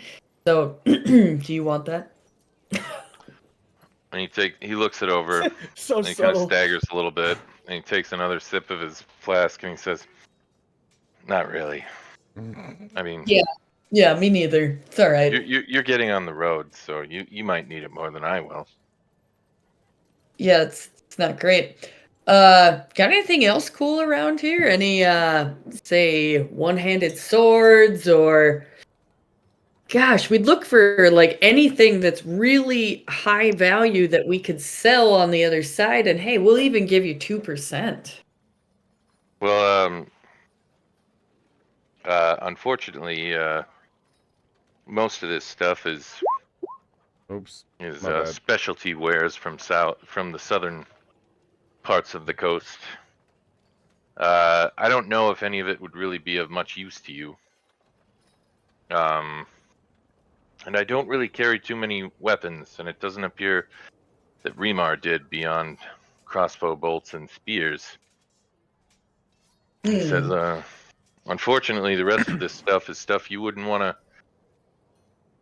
carry on your back for the rest of your journey. No. So my understanding is, we might find our way back here, or are you headed in the same direction as us? Because be sure nice to have an inn with traders where we're going. And he starts to chuckle. He says, "Oh yeah, I'll just be about 4-10 day behind you." Sounds good. You got any friends up that way that you know of? Maybe you could send them a message, let them know we're coming, and get us a good deal, for a good old friend. Well, this is actually my first trip up to the Dale. Honestly, Remar made it sound like it'd be a cakewalk. Never even occurred to me that we'd get dumped on with a blizzard, and then he'd go and You're take going ill. up in the Icewind Dale in the 10 towns, and you don't think you're gonna get dumped on by a blizzard? Well, it was part of the reason we dared to make the venture in the first place. What kind of an idiot are you? I don't think you're supposed to share those sentiments out loud amongst friends. Those are like my quiet. God, was I speaking? Jesus.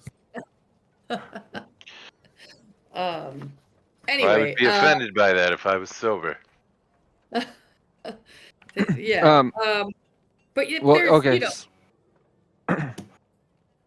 So nobody took the crossbow bolts, so I'll take those.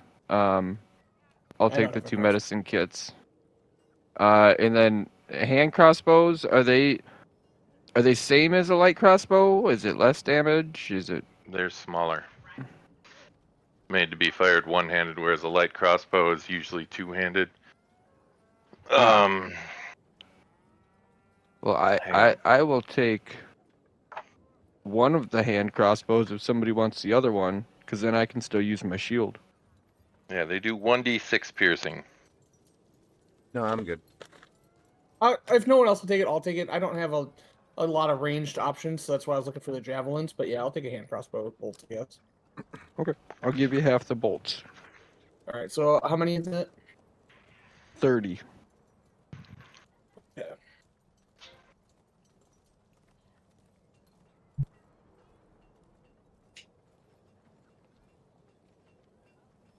Well, I think as she jabbers on with the merchant, I'm good at this point. How dare jabbers? I mean, you obviously aren't around many merchants. Very much. What's the on dagger? the selling end? Is the dagger The dagger is nothing. It's jeweled and it's pretty. Oh, we'll take that 10 gold. No, no, no. No. Don't you? No, Wait. You know nothing. I have not answered. I did not say. I look at him, and I say, "Oh my God, this is an incredibly rare dagger of richness. Anybody who possesses this dagger is going to gain wealth beyond their imagining." I don't think. Go ahead and make a deception check. I don't think we can let you have it for a mere 10 gold. Oh no, take advantage. Can I assist him on that roll, Nick? You don't really know what he's doing, to be honest. You're not. You would. He kind of at this. What about me? Am I quick enough to smell what he's stepping in? I would say both of you can make an insight roll. Actually, I don't think Nocturna would be down for this kind of tomfoolery. I know nothing. But the insight roll would be something that Nocturna would do. Yes, that's true. Nocturnal would be paying attention to it.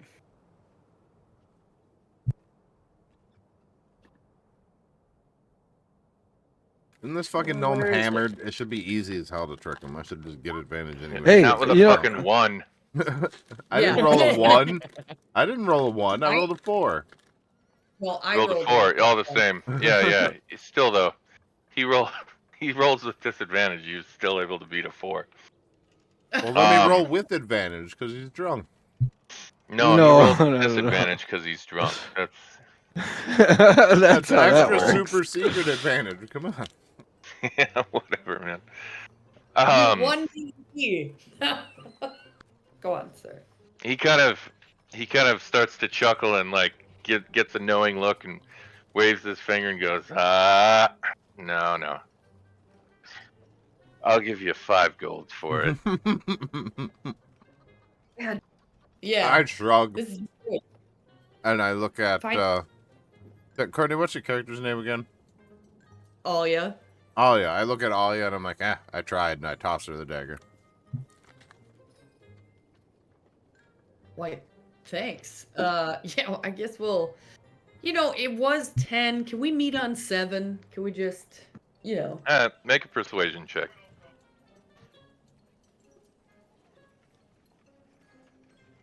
Let's see here. It's like a deal, huh?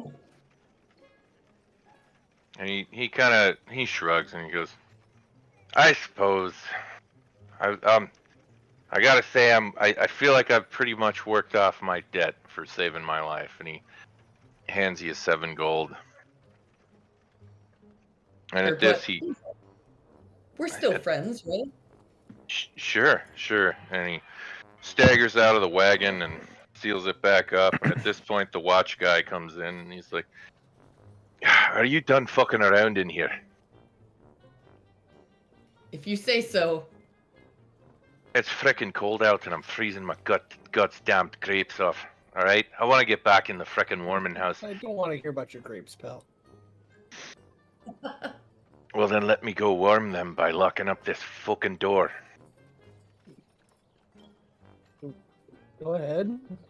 Who's to stop you? Jesus. Fuck off, Alright. bud. And at this, He's got to be here while we're in here. he shoos everybody out finally and locks the door. Just to be a dick. And go on. This is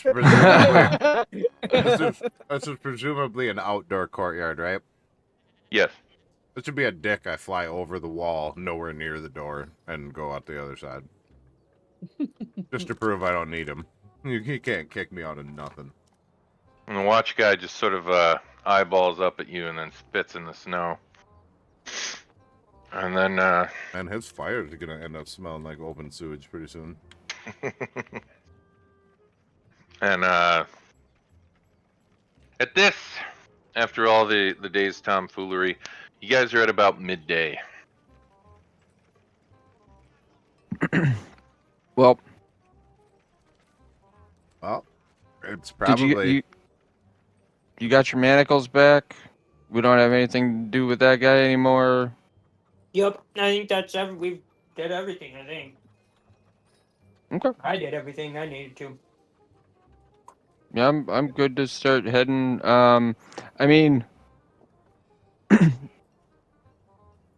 guess I'm gonna go back and talk to Regmar one more time and. I was gonna say midday seems a little late to be starting this journey. Maybe we should be there for fucking dwarves. Stupid dwarf. And then stay the night and then head out at first light tomorrow. And I just want to ask him if he was going off all memory on this trek, or he's got a map for us to follow, or if it's pretty obvious how to get to the Dale. I think we just follow the road. Follow the yellow brick road. Although the road's buried in 5 feet of snow. Oh.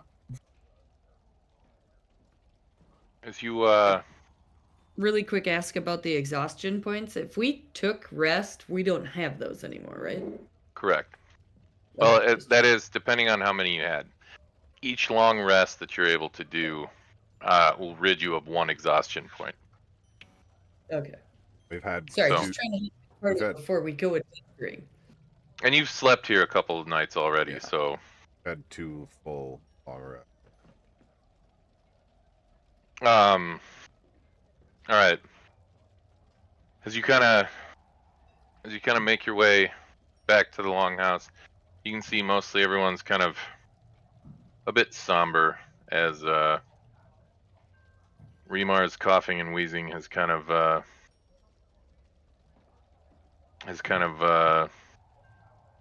started to kind of reach a bit of a crescendo this afternoon. Things are sort of going to be happening soon, is sort of what Bayomar intimates to you as you make your way in. And as you kind of make your way up, the dwarf kind of opens his eyes a little bit and looks up at you. And says, "Well, have you got everything you need?" I.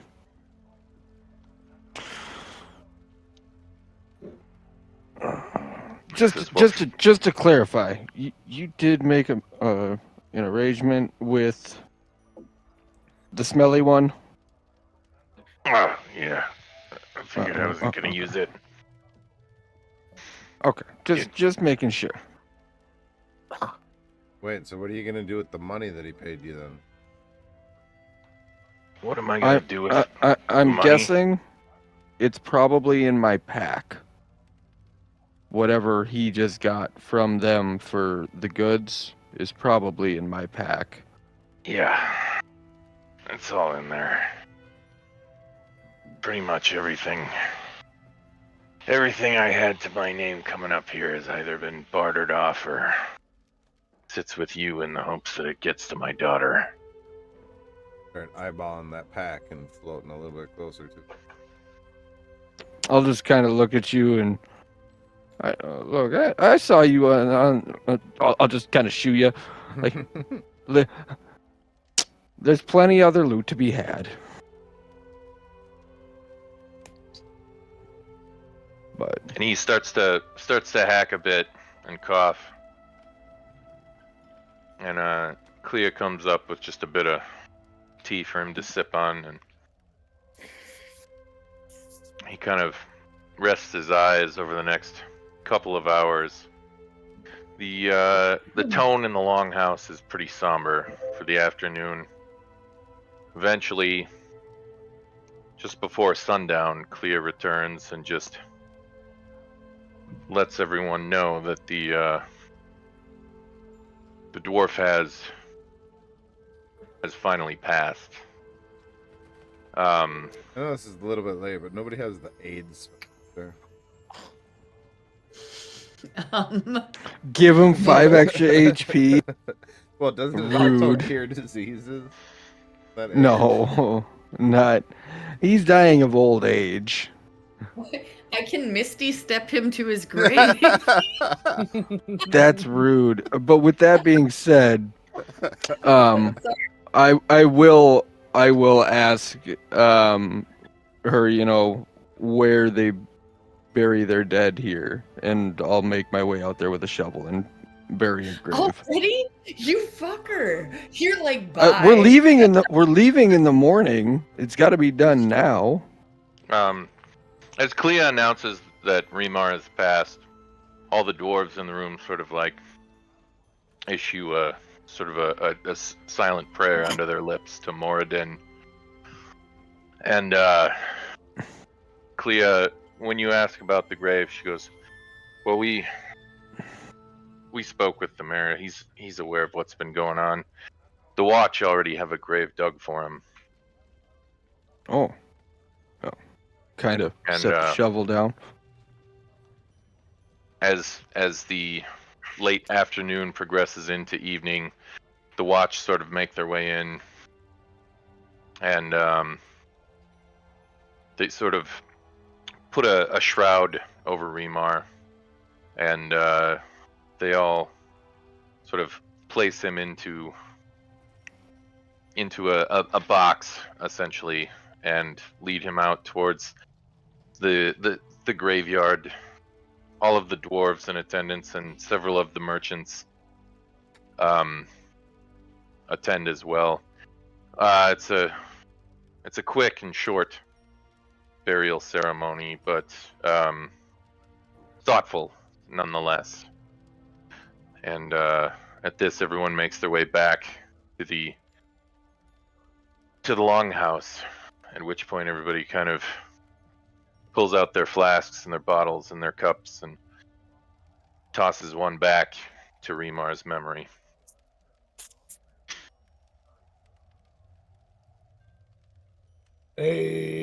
Hey-oh.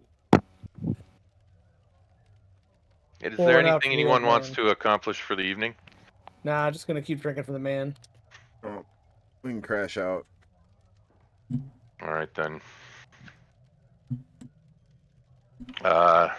As you all rest, the night passes pretty much without any incident whatsoever. Let's see here. Some quick housekeeping. All right. Sun rises, morning approaches. As you all rise, the rest of the members of Longhouse 3 are already up cooking breakfast, and the smell of meat smoking and the sound of eggs sizzling on a cast iron skillet sort of permeate the air. Svaldi emerges from his tent with a small little pony keg, and he starts pouring ale into each of your mugs. And a nice breakfast is laid out for all of you. Longhouse 3 expresses its gratitude for your help. Thanks, Longhouse 3. And And, It's got uh, a name. It's Faldy. And I'll drinks drink my the- drink. I Our drinks eyeball. for the evening. Sorry, buddy.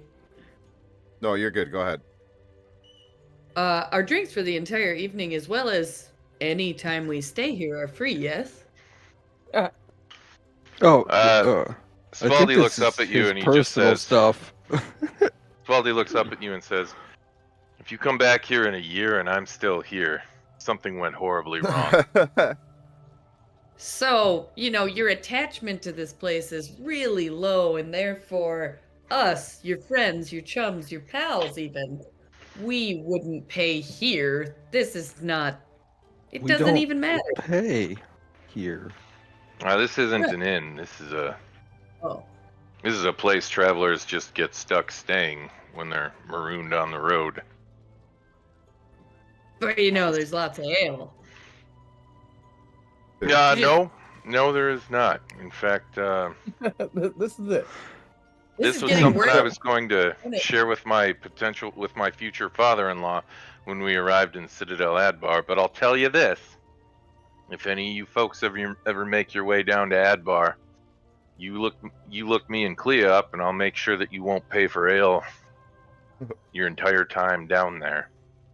I eyeball That the reminds mug of me ale that's about the same size as me, and I just go, "Are you fucking kidding me?" You already got there. One glass. Spaldy looks down at you and goes, "Do you have any idea how lucky you are?" You have any idea how lucky you are, axe boy? There's a day's worth of ale in front of you. Well, I guess you can't drink all day if you don't start first thing. And I dive in. Literally dive into the mug.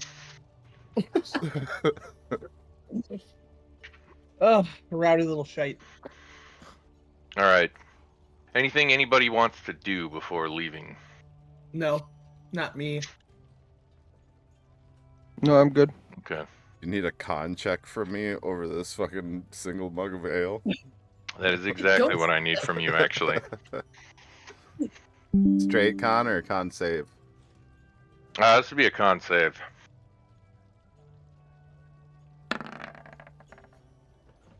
Okay. You sip this bit down to about your midsection, and you're feeling relatively merry, but you are not drunk. And at this, you head for the main gate of Hundlestone. Most of the watch sort of nod or wave to you as the gates open. One of the watch's rangers makes their way up and just basically explains, you're gonna want to stick to the road for the most part, but it's deep. I'm up to my shoulders down there, so be careful. There may be points where you might want to deviate from the road. The pass goes through a few areas that are just sort of between two mountains. I would say the threat of avalanches are pretty damn high right now, so use your best judgment. And at that, I nod set and out. I nod and give him a Johnny salute while floating in the air at about the same height as his head, and then float off. Drunk chaos All right, fairy. The chaos fly. All right. As you make your way out from Hundlestone, the road treks across slowly down through the valley that you followed on your way in initially, until all you can see is a signpost sticking out of the snow with a big red rag just sort of tied on it as a marker that lets you know you've reached the spot where the Northern Means Road continues upward towards Icewind Dale. However, there's absolutely no sign of the road whatsoever. This journey normally takes, at least by all accounts you were given by Remar, usually about 2.5 days. Seeing as most of you are up to your waist in snow at this point, it's probably going to take a little bit longer. we have to shovel a path for the wagons, don't we? No, we are on foot. Oh, we we're on are foot? not. Yeah, we are not taking the wagons. The wagons were left there. Really, all we need Okay. is the Goliath to just fucking trailblaze for us, and then everybody walks single file behind him. I mean, I could do that. I got a shovel. At that, then, it sounds like you're making the survival checks there, Ian. Sounds I mean, like a plan. I'll go along with you and swap out with you when you need it. Give me an assist on the survivor rules. I do have survival. Do you have a shield? Alright. Go for it, then. You could just patch some ropes to him and put on your shield and he can pull you. Shh, that's for later. Alright. Nick, I just got a new handout under me. Yep, that's just for you. Oh.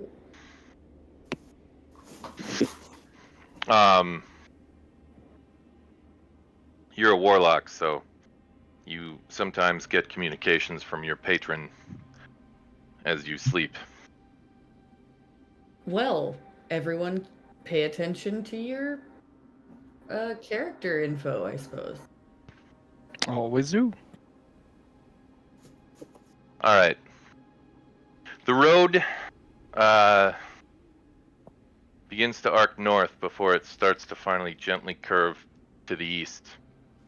Kind of heading up through the mountain range, kind of skirting between certain parts of the spine of the world. Most of the day is spent in the frigid cold, but at least the sun is out now. The snow is not coming down on you, it's just surrounding you constantly. As the As the morning turns to noon, you all sort of break for the day. You notice the path ahead kind of starts to push through a bit of a tight ravine of mountains on either side. Seems likely that this is one of those areas where the potential for an avalanche seems likely or heavy or high. You do notice enough of a clear way to make your way up along the cliffs and through the mountains, and hopefully you'll be able to find your way up yourself a path down the other side past this ravine somewhere. Really, the choice falls on you to determine whether you want to risk the avalanches or whether you want to risk the cliffs. Why don't I fly ahead a little bit and do some investigation, maybe? And I would call this perception, but yeah. perception? When you say Perception. risk the cliffs, do you mean climb the cliffs or like falling rocks risk the cliffs? Climb the cliffs, like risk a path going up into the cliffs, essentially. Well, I can always fly up and secure ropes. Okay. That's not a bad option. Yeah, and I can climb. Okay. I would say if you're gonna have TB go up and scout, this is probably gonna set you back about an hour, as long as everyone's okay with that. You guys, Yeah, Yeah. no, I'm totally for having you go scout. okay. You know, I will go peer out our various options and use my remarkable intellect to determine which is the safest route. All right. You start by kind of fluttering your way into the clearing between the mountain, between the cliffs, and the snow is packed high on either side, and the cliffs go up for quite a ways. If an avalanche hit you while you were in this little bottleneck here, it's a good chance most of you wouldn't make it out of this. And I will just player knowledge, the mechanics I built for the avalanche are unforgiving, to say the least. are they worse than poor Tamora? I don't know what Nolan was using, but I know chance of death is high for a lot of people.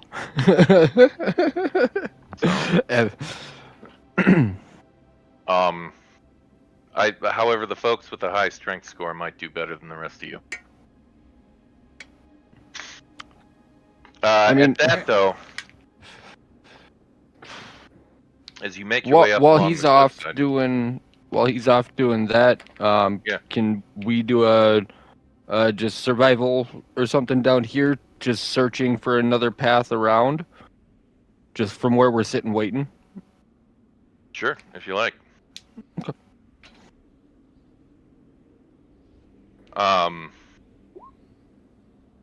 Nice. Yeah. Nearest you can tell, you could probably backtrack for several miles. This particular part of the road basically cuts its way through the spine of the world. Now, if you were going to try and skirt your way around the spine of the world altogether, you'd probably have to go a few days out of your way and possibly even get dangerously close to the Sea of Moving Ice. TB, as you make your way up the cliff, you can see the path leading up the mountainside and into the cliffs here. It looks like this is not a commonly traveled path, but it's been used before. You don't see any prints or anything like that, but you see enough of a clearing kind of maneuvering its way through the cliffs. And from what you can tell, it's probably about a mile or two, maybe 3 tops, before it sort of plateaus down into the valley beyond, which means this probably ain't a bad path once you get over the initial traversing the cliffs on the western edge of it. All right, I'll return to the group. And I'll let them know that one way is most likely death, and the other way is a little bit of hard work, but it should be doable once we're on the other side. So I picked the second one. Yeah, we should go climb some rocks. I'll attach ropes. You guys will be all right. I'll immediately offer up my pitons and hammer, if that'll assist you in attaching the ropes if you don't have them already. I do not. Wow. But I like okay. pitons and hammers. I mean, I got 10 of them. Here's all 10. Give me back what you don't use, will you? For sure. Yeah, I've got 10 as well. I don't think it's that super crazy of a cliff. 10 should probably do it, but just in case, I'll come steal more from you if we need them. No, Alright. I'll lay my rope out so it's available. TB, give me 3 strength checks. 1. A 2. A 2. A 3. A 3. Okay. Alright.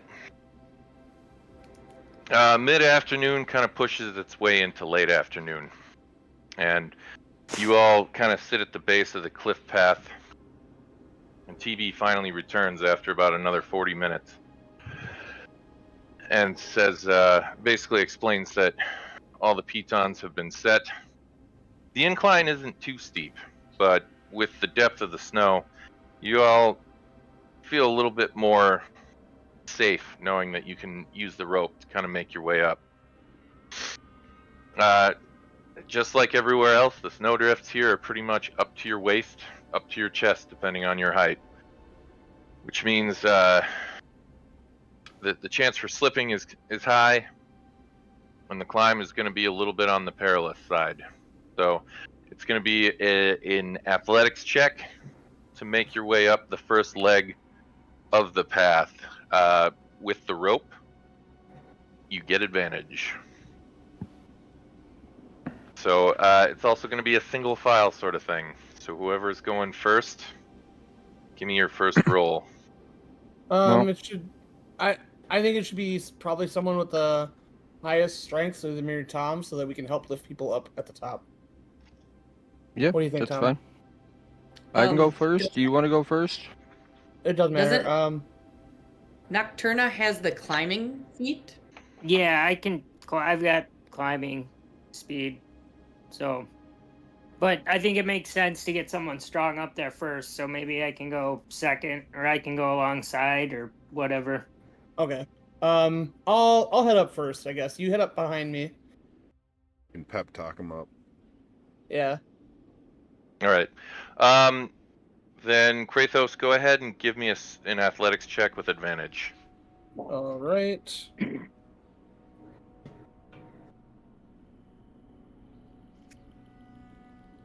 you go. Okay. Yep, no issue for you. And honestly, this is up to everybody else's, waist, sort of midsection. For you, this is barely past your calves, so you just kind of start hauling your way up the rope. For sure. The pitons hold, and you're able to get kind of up to the first sort of landing area, roughly about 50, maybe 60 feet up. Okay.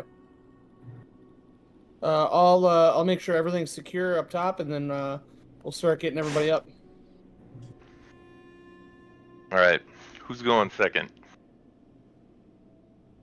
Nocturna. That works. All right, Nocturna, you have a climbing speed, correct? Yeah. Using the rope, I'm not even gonna make you roll. Nocturna basically Legolas her way up the snowbank. Yeah. Go, Queen. Yeah. Go, girl, go. Well, let's go for it.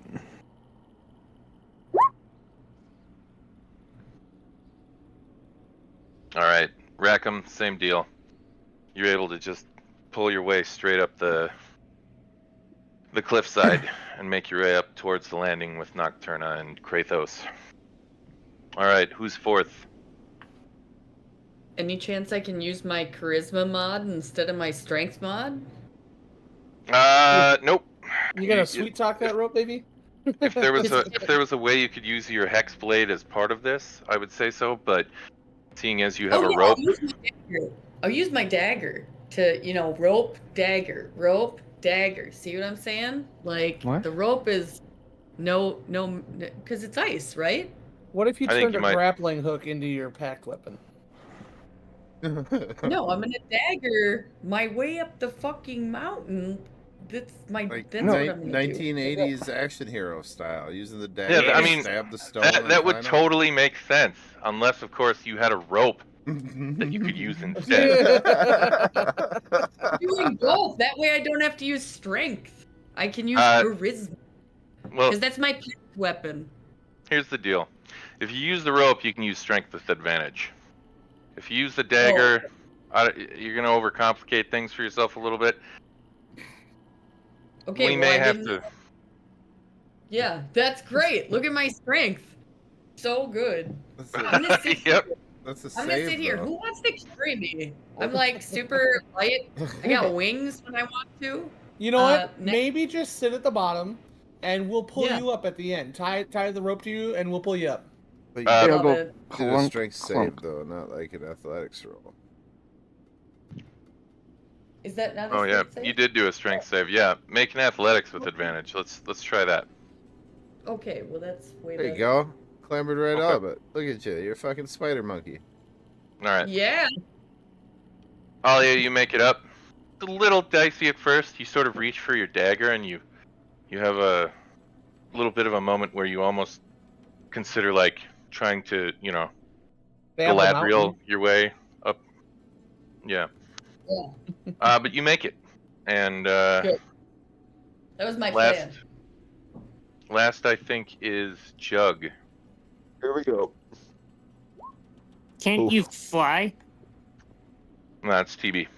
Oh, yeah.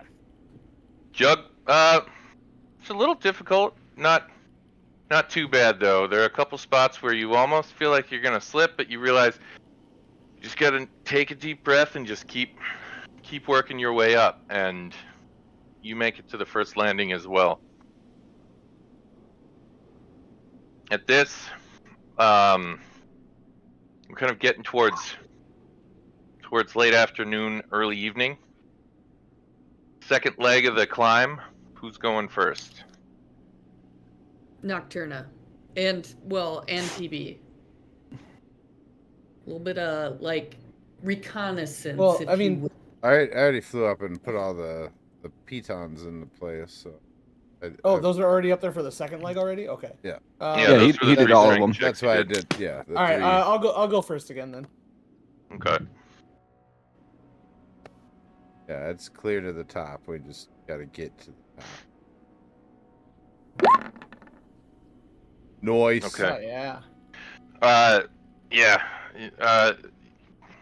Kratos, bit of a smartass this time. You grab the rope and you just lean your back into the snow, and you just sort of dead man pull your way up like a sled elevator. Like Vin Diesel when he escapes. I don't the even need to prison. use my legs. My legs are just dangling there. Yep. All right. Who's second? Nocturna. Nocturna again. Climbing speed, rope, no roll.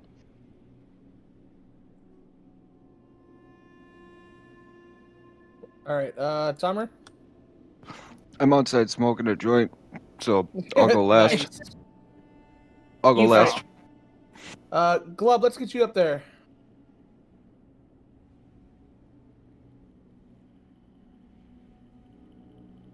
You mean Jug? Jug. I said it wrong on purpose, but yes. Oh. All right, here I go. That should be enough. All right. Jug, you're a little more confident this time around and are able to make your way up without issue. Who is fourth? I'll go. Okay. You get to roll again. Oh, sorry. I always turn it off now because it scares me if I leave it on. All right. You should set it to ask you every time you roll. I have that in every other setting, and yeah, I'll do that right now. Yeah. You start to pull yourself up, and you're about 2/3 of the way up when all of a sudden the ice just beneath your boot, as soon as you press down, starts to slip. Give me a strength saving throw, or dex, your choice. Sorry, that's still at me. Yep.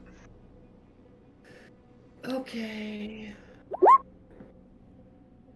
Okay.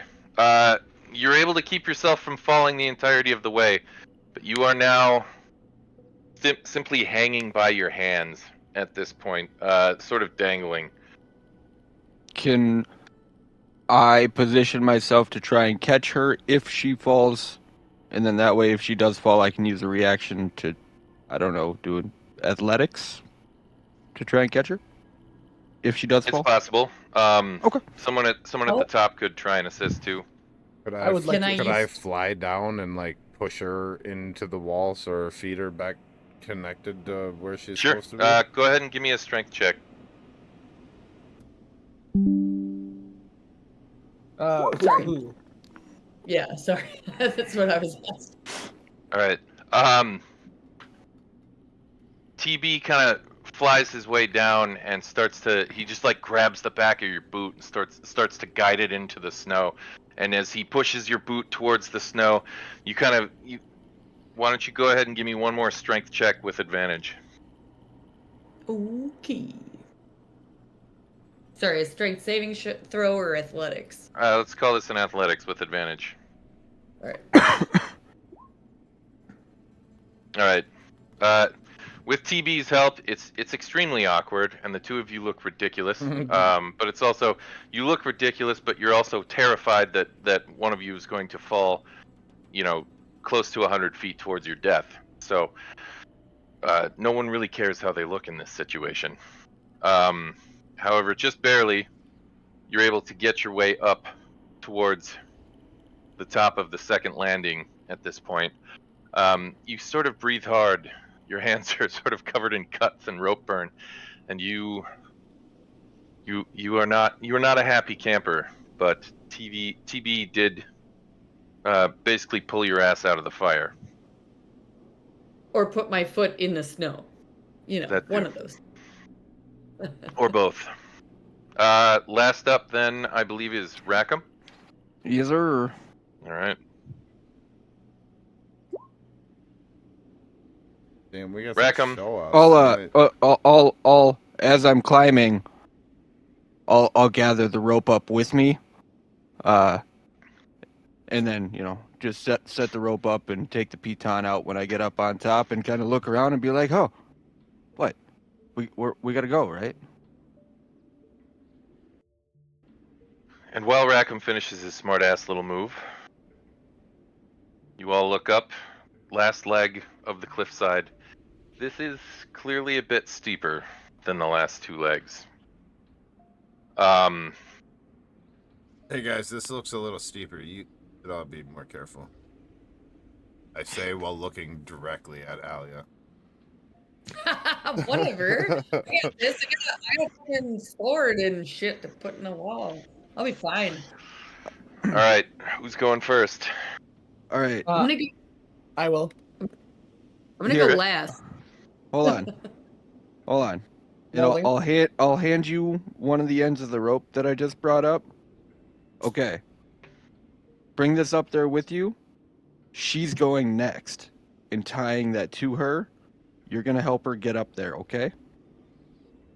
Okay. I'm super charismatic about this. Super. You All right. better be sending some of that Riz my way. Give me your check Sure, then, yeah. Kratos. You've got advantage. Okay. And some inspiration, because I'm like inspiring. Okay. All right. Sorry, what did we do here? I'm inspired. Okay. So he's taking another rope up with him, right? Okay. And then we're gonna have the bottom end, and I'm gonna tie it to Alia. She's gonna go Okay. next. He's gonna pull the slack as she comes up, so that way if she does fall, she doesn't fall. Okay. Just wait till the wings come in. You're all gonna feel like fools. Kratos, I would say you could do this one of two ways. You could do it as Rackham planned it out, or you could just go ahead and brute strength and just yank her up the rope and not make her have to make a check at all. I have advantage on carrying weight and stuff, so I'll just do that.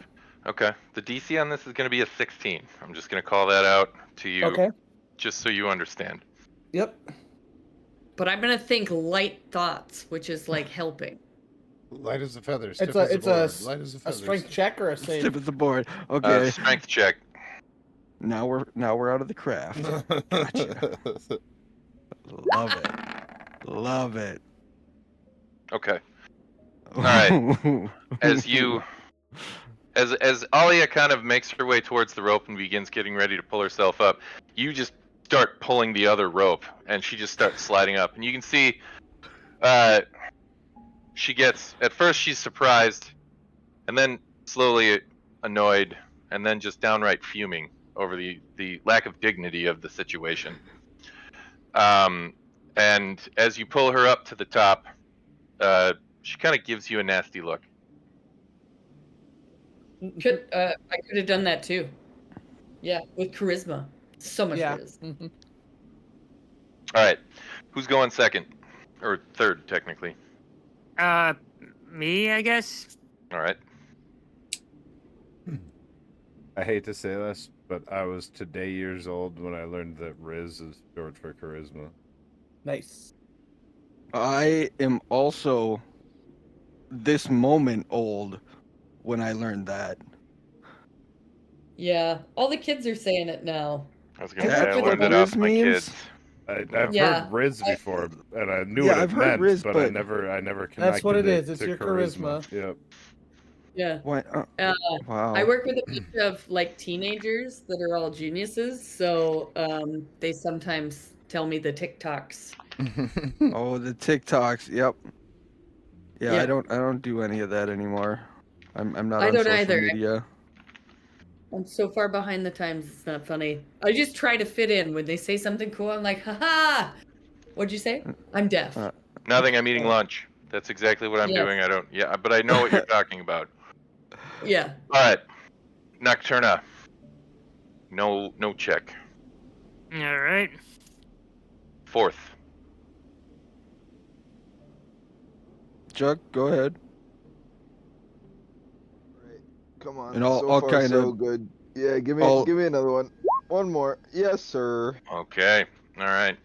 Jug, you feel a lot more confident now, having made the first two, and you're able to pull your way up without too much difficulty. And as you make it to the top, seeing no more ascent in front of you, but seeing nothing but sort of a smooth path that leads across a stone bridge towards a gentle grade down into the valley, you smile. All right, finally, Rackham.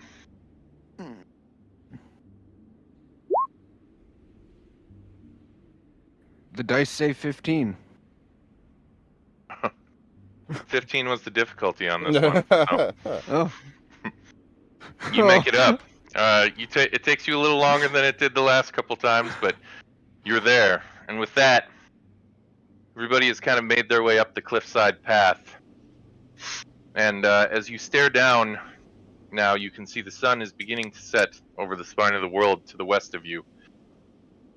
And I'd say everybody can go ahead and make a perception check. I'm very perceptive. So perceptive.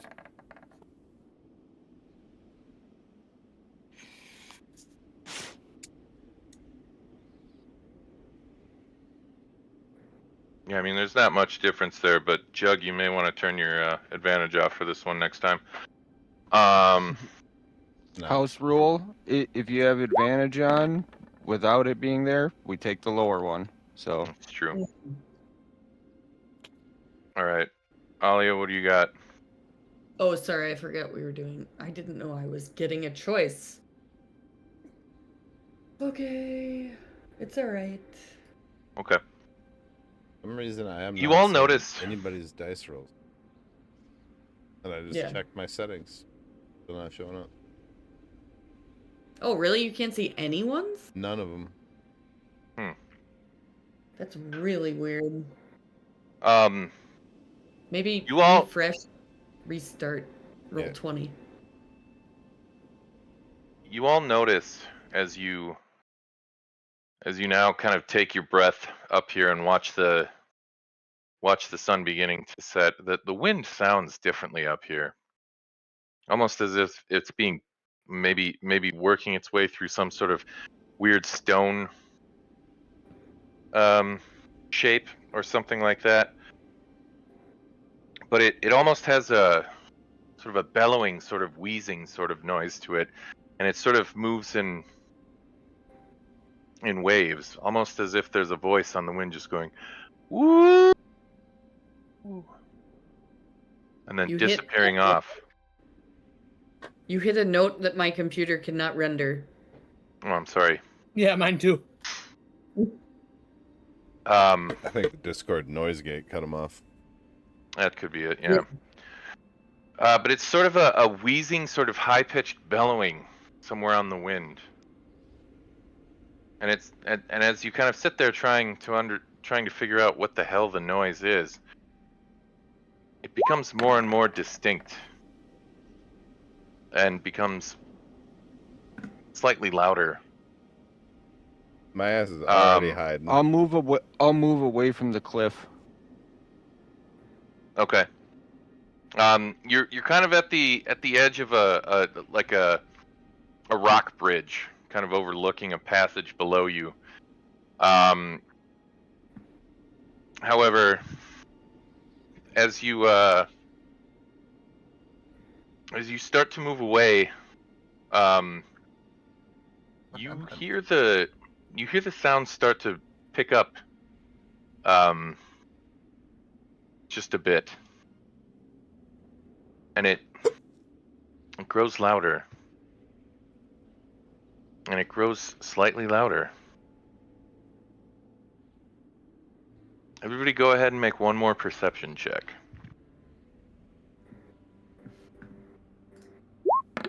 I don't like where this is going. All right. Oh, wait, that's not Jesus. me. Let's go. I swear to God, I hit the number, but okay, yeah, that's the highest I can go. Let's guys. go. Woo! As 19. you all stare around trying to figure out what the hell is causing this sound and why it's getting louder, Nocturna, Rackham, TB, and Alia, you all stop dead in your tracks as you see a large figure sort of almost blending in with the hillside, but it's roughly about 8 feet tall, covered in white hair, and you can see it standing fully erect, gazing at all of you. You can make out just a pair of horns at the top of its head and icy blue glowing eyes. Can I do a animal handling check or survival check to see if I know what this is? You can make the attempt. It's fucking Yeti. As you start to do that, it starts to move towards you very quickly in long, lanky footsteps, quite menacingly, and it sort of lurches back and lets a howl out, and you realize almost immediately that this is the sound that was on the wind. Oh. I'm gonna stand tall and let out a large bellow, trying to intimidate it. Feel free to do so. I'm gonna ready my sword and shield. How far away is this thing? Give me just a moment. I'll put you guys all on a map in a second here.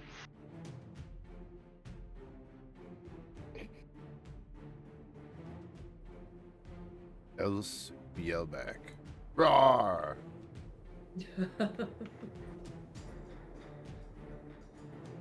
Yes, It's wunderbar. like a bear. Big bear. Big bald bear. Big bald bear. Big bald bear. Big bald bear goes boom. All right, just a moment How high are here. these cliffs on either side of us? I assume this is down and this is up. Yeah. It's a land bridge, so either side of this land bridge is down. Oh, so this is down. Okay. And the fall is roughly about 75, 80 feet, nearest you can tell. That is a weird place for a boat in the mountains.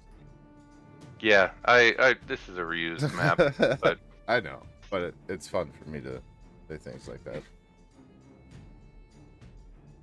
all right. Why doesn't everybody go ahead and give me an initiative roll? Don't forget to click on your people. Whoops. That's all right. It happens.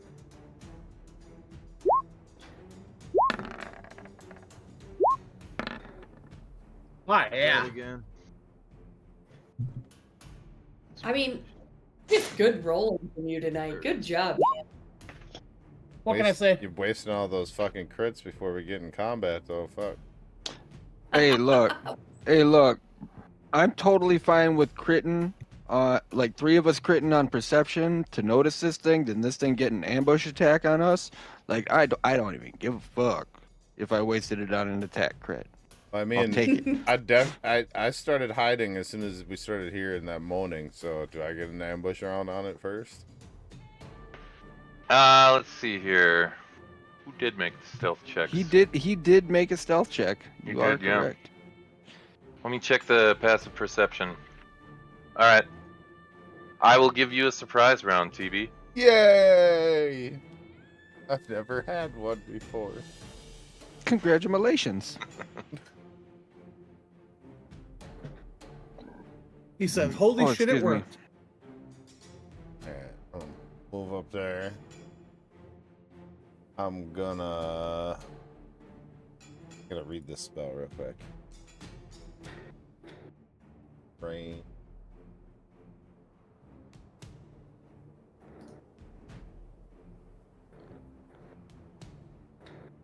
All right. Are there, assuming since we're on the mountain, there's going to be like some loose stones or boulders or things laying around, right? Sure. Well then, well, pop! Didn't work. Why didn't it work? There it is. I used catapult to send one of those fucking stones flying into his stupid face. Okay.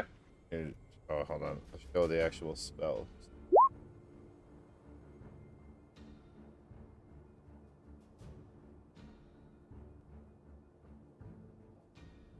I must make a dex save, failed save.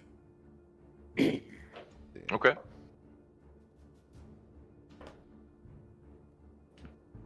So All right. Early if it impacts a solid. So if I'm DC's reading 15. this right, yes.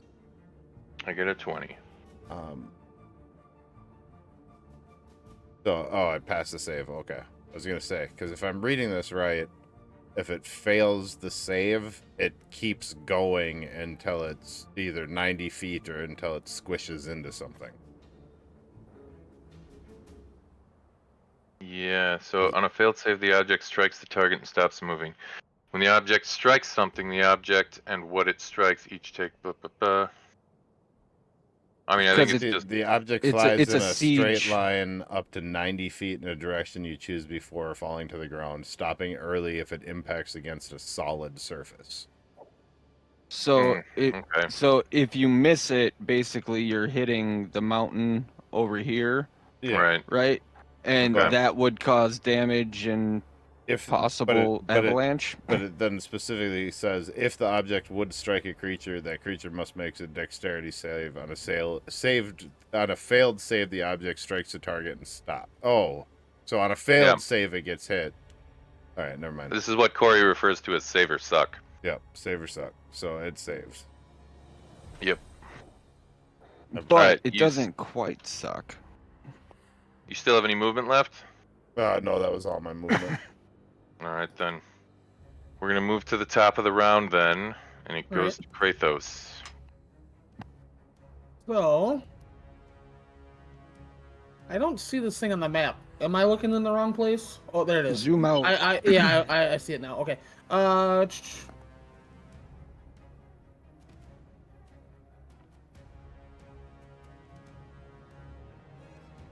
30 feet. And then, what is the effective range on a hand crossbow? Hang on, I will find out for you. I think they're 30-90.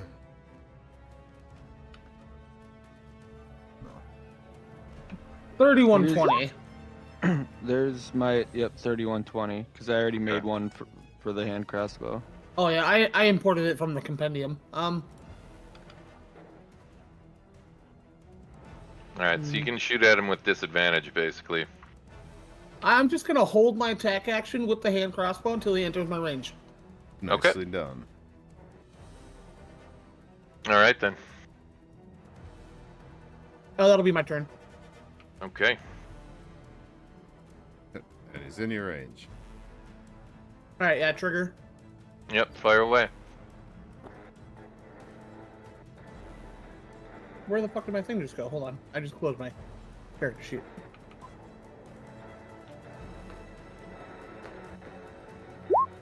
You Fire away, fire away. experienced D&D guy, you. Yep, unfortunately a 7 is gonna miss. That's fine. It's better than doing nothing. It's true. 25. Alright. He...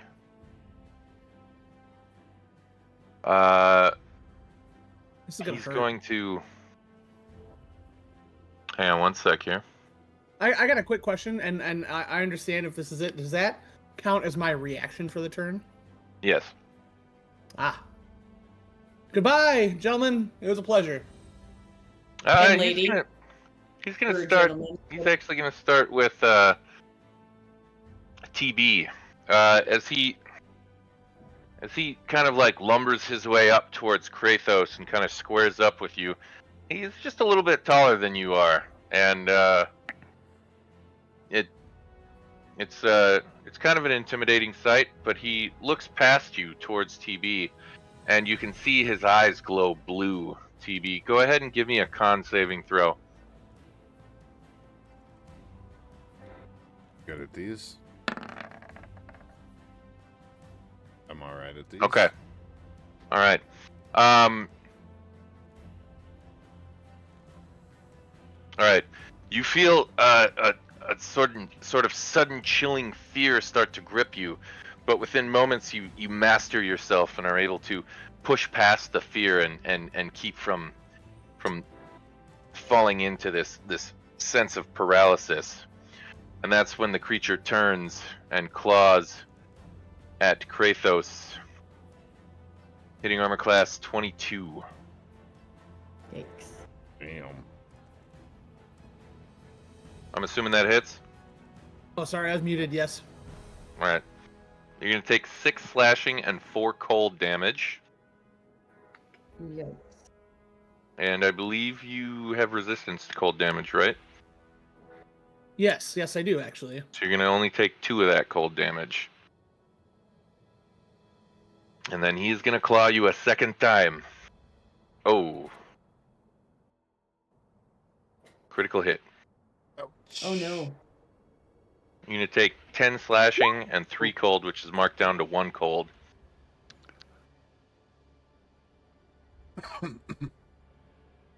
So three slashing and 1 cold. No, On a 10 slashing and 1 cold. Oh, my bad. Yeah, I'm knocked out. All right. That is the Yeti's turn. And here we'll Kratos is on the ground. TB, the move is now yours. Going to fly up next to him. I'll hit him with the cure wounds. Okay, ooh. Wow, that's a wonderful cure Up wounds. max, yeah. Which is plus my ability modifier, so that's 5. Oh, there, it already did it. Okay. Yeah. 11 healing. Kratos, you are healed for 11. Thank you. I'm going to use my remaining 10 movement to fall back a little ways. Currently, my bonus action I can do. Is that a bonus action? Hold on, is this a bonus action?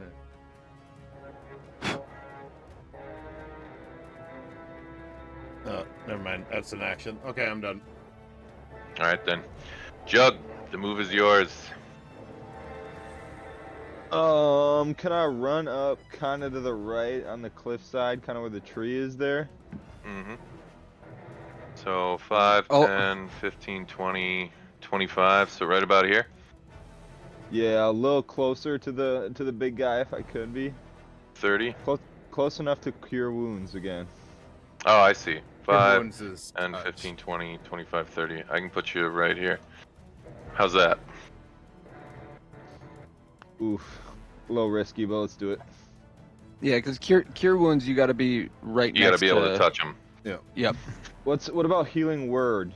I have that. Healing word, you don't have to be. Yeah, so that's just... he's only got to be within 30 feet. So you could probably only move up to about here and be able to do that. Yeah, you could move Which off would be here. better for the squishier character. Yeah. Yeah. I'm gonna move actually like to the right, like hopefully out of this guy's sight here, so he doesn't come chasing at me. Over Yeah, a little that way. Yeah. And then How's that? Then that'll work, and then healing word. How do I do it? Why is it not working? Hang on. Let's take a look at your character sheet real quick. All right, you're gonna want to click on where it says healing word under. It's gonna be the area on your main page, your core page. Just below exhaustion, you'll see the area with the columns that say name, attack, and then damage / type. And then down, fourth from the bottom is healing word. Close that gear and just click the words healing word there. Trying, it's not working. Let's see.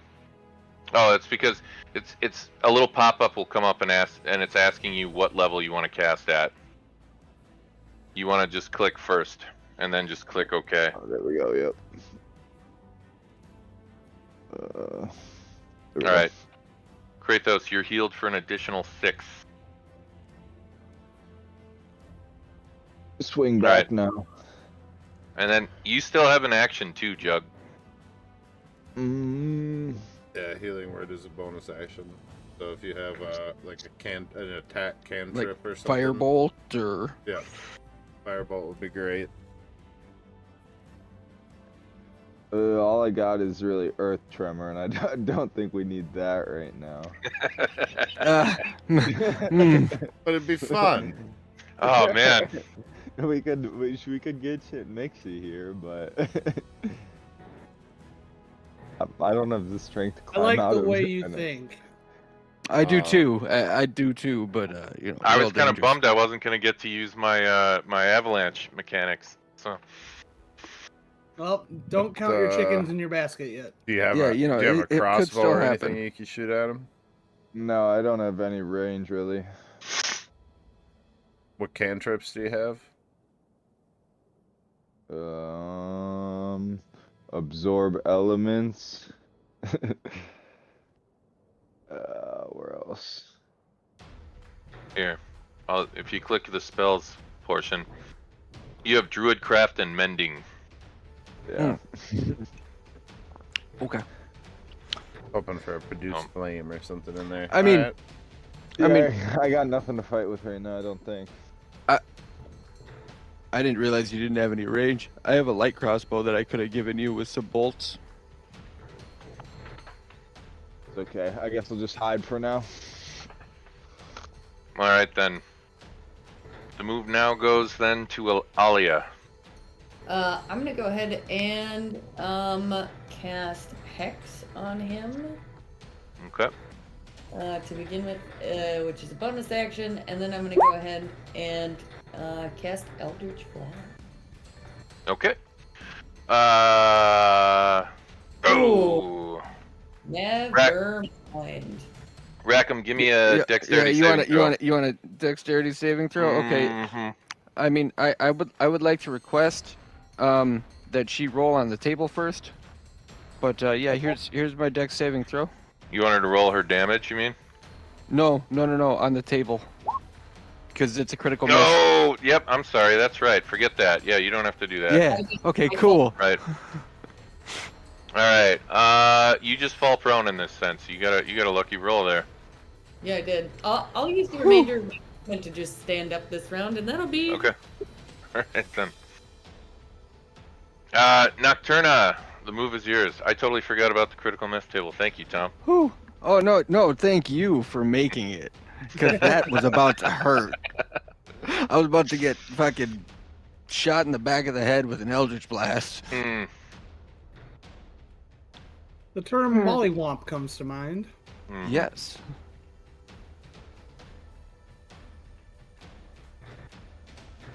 And then I'll take a shot. 16 will hit.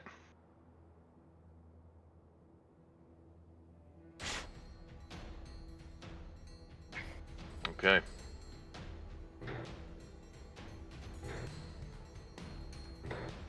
Alright. Anything else for Nocturna?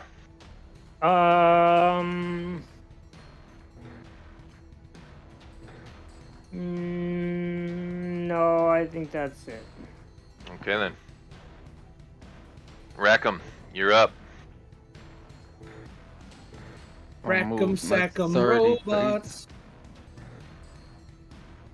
You know, I'm up here, looking down on you as you're on your knees.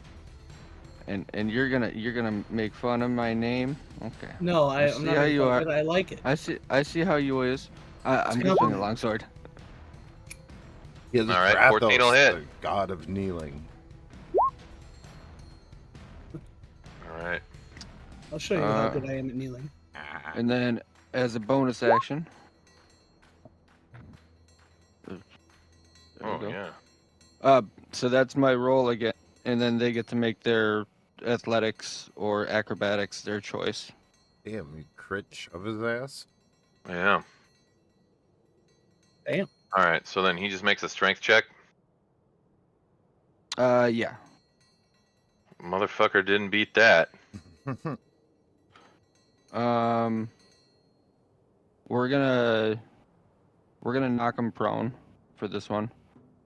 Okay. Wait, what size is he? The one size bigger than you. He's only one size bigger. He's large. He is and only Rackham's one medium, size so, bigger. Yeah, we're good there. And then we're going to action surge. Oh shit! And then we're gonna wallop on him. Hit him while he's down. So Okay. I get advantage on this because he's prone. That's correct.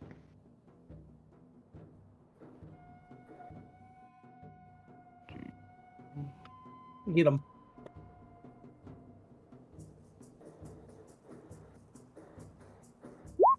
What race is Rackham? I'm a human. Oh, 21 will hit, man. Oh, only an additional 5. And then I'll call out, push him over the cliff. If I could hit with my Eldritch Blast, you're damn fucking right I would. Alright, anything else for Rackham? Nope. Alright, Kratos, the move is yours.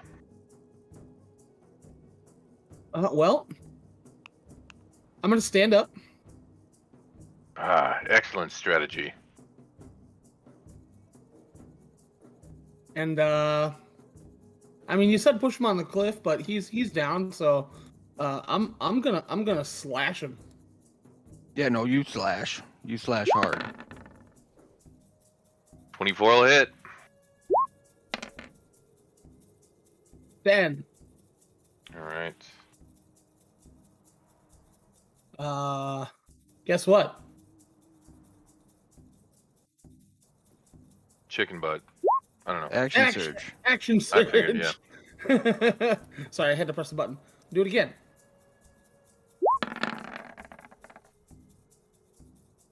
16 will hit. Ah, yeah.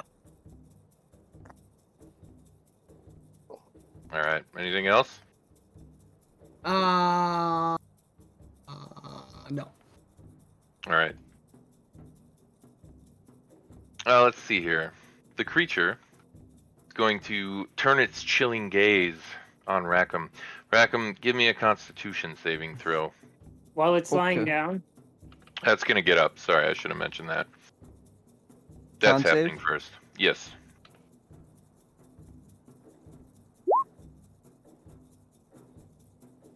All right. You ain't gonna like this. I mean, things happen. Rackham, you are gonna take 8 cold damage, and you are paralyzed Oof. for 1 Fitting. minute. Oh, damn.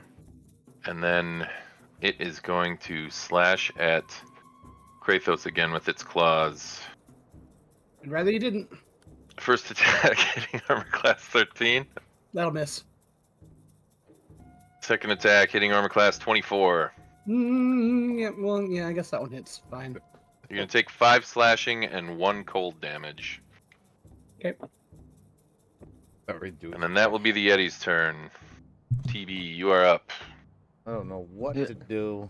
If anybody's got are we high enough level for I have an idea. cure lesser wounds or not cure wounds? Hey, you're paralyzed. So Fair enough. I have a few spell slots left, but all I have left is like cure wounds is the only healing spell I have. But we're going to do another catapult. But here's how we're gonna do the catapult. I'm gonna pick up a rock from this edge over here, and I'm going to launch his ass. I'm gonna launch the rock this way and try and take him with it right over the edge. Okay. Throw the spell description up one more time.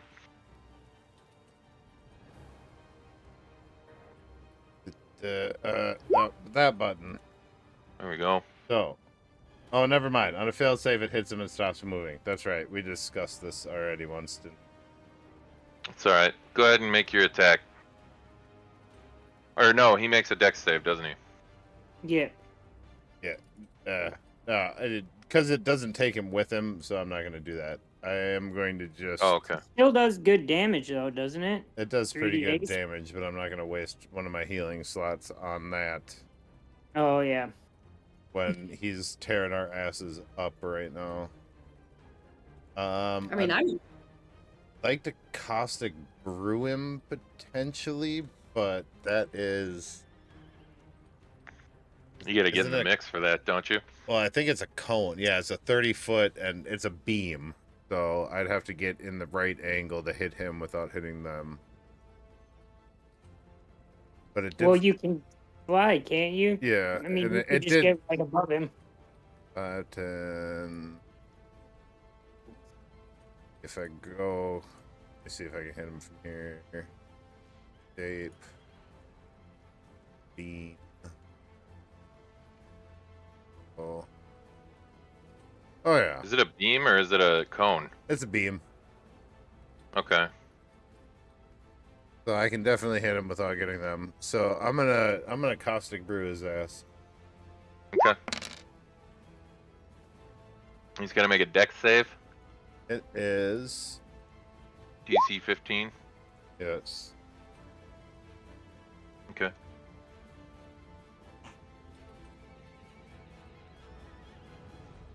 He made exactly 15. God damn it. Hang on.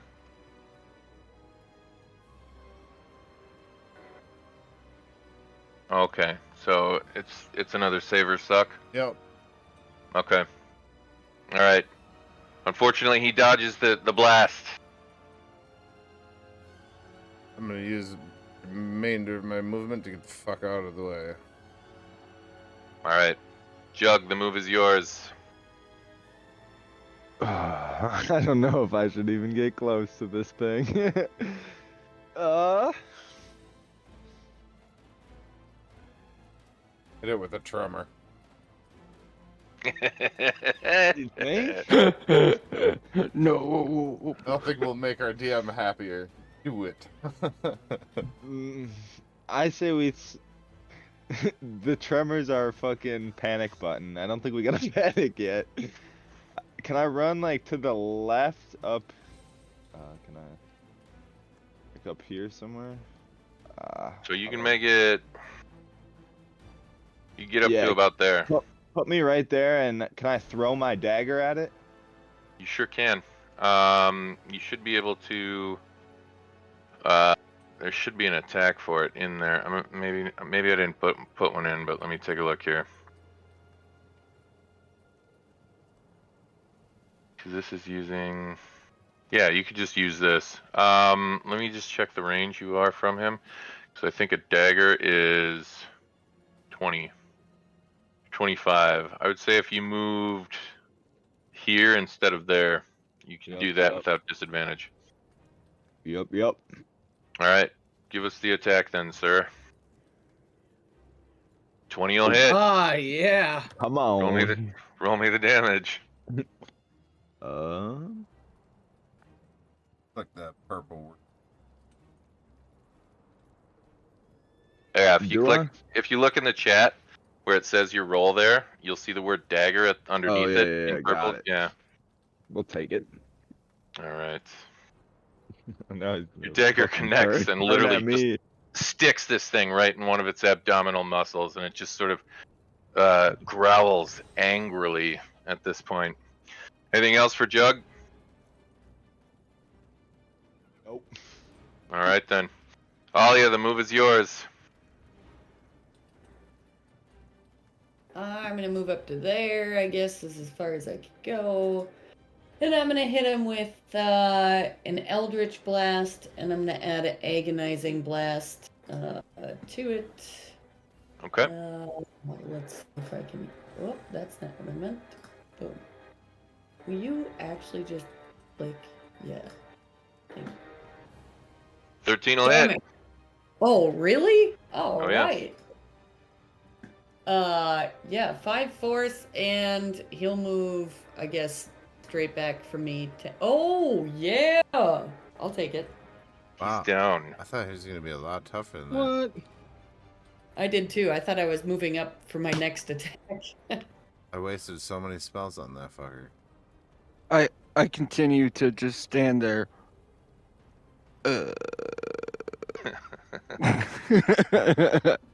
Yeah, let's see. Because there's no saves. There's no saves for it. I'm just stuck there for the minute, right? No, you can actually repeat it at the end of each of your turns, so go ahead. I'm outside smoking a joint. Okay. Again, So you're just gonna stay there paralyzed. I'm just gonna stay there paralyzed looking for like a minute. hot dog. Yep. I'd like to take this opportunity to fly up and begin drawing on his. I knew something bad was gonna happen. Now, right. when you're paralyzed, you're also blind, right? No. No, you can Because. see me. Oh, can I? Yeah. Okay. This is even better then. Everybody gets 116 experience from the fight. Damn. That's pretty good for 6 people. I like it. All right. As you all kind of regain your wits from the fight, after about a minute, Rackham finally comes to. Where? I don't like that thing. At this, nightfall is rapidly approaching, and the weather well, it's getting colder, and the wind is sort of picking up at this altitude. You've probably got a little less than an hour until you lose all your sunlight. However, from this point, the journey is relatively agreeable. It's a gentle slope down into what appears to be a nice wide valley on the northwestern edge of the Spine of the World Mountains. Probably Well, find some type of shelter. Any survival-y types want to look for a cave or something like that? Because nothing ever comes out of a cave like a Yeti. I mean, I would think that that would be its home, but like according to the map, it came from the direction that we're going. So Yeah, I mean, and what are the chances there's more Yetis in the cave? I mean, come on. Why would that happen? Let's go sleep in the cave. It'll be fine. I mean, Yeah, I'm actually for this. it would be warmer. You are correct. I'll keep my eye out while we're traversing. You're able to quite easily find the Yeti's tracks, and you begin to sort of track them. It isn't long, roughly about maybe 100, 120 feet, before the tracks end just at a sheer cliff wall. At which point you can only assume the Yeti came from directly up, or I mean, I'll look at TB and I'll just kind of point upwards. I'll sigh and I'll fly up. The whole time muttering about being the only one who does any fucking work around here. Hey, I'm trying. I'll look up and I'll put both hands up and be like, I'm trying. Wait, I Alright. grow wings here. Make a perception check.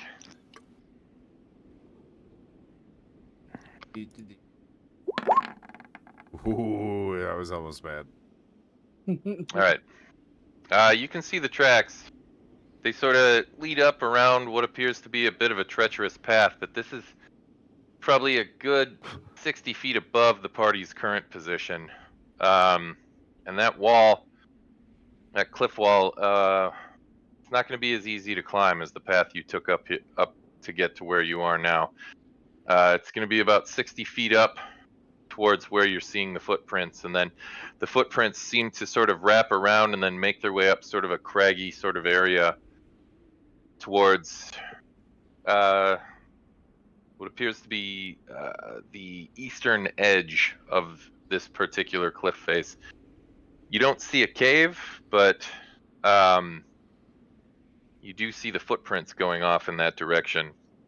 And just a quick look around, does it look like there might be any other less direct route up that might get everybody up here more safer? Like, is there, like, off to one edge, a cliff face that looks a little less steep or something? Well, for the most part, this cliff face sort of, as it rounds around the eastern face, the path you're on here in this sort of gentle lull that goes down into the valley on the very southern edge of it, right where this cliff face splits off, there's a very abrupt drop that goes down for somewhere close to 200 feet. Okay, so no. Alright, I will start flying back down, and since I never gave the hammer of the pitons back, I'll start smacking a few more in as I go. Okay.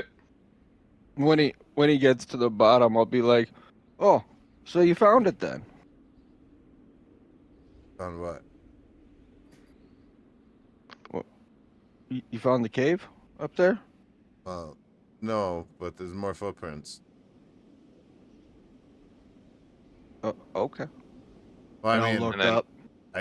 it's kind of up or like we sleep here. So what do you guys want to do? This is gonna be a rough one for y'all. Just let you know. I put in ropes and shit, but like 60 feet fucking straight up, and then the up there isn't looking a whole lot better, but I don't see like we have much option. I say we keep climbing. Okay. And so just to kind of let you know, following this trail is going to lead you away from your path. Your path continues to the northeast, whereas this kind of curves to the southeast into the mountains. Oh. My bad. I thought we kind of hit a dead end where it was like we either go up No, here no. or there's a 200-foot drop on the other side.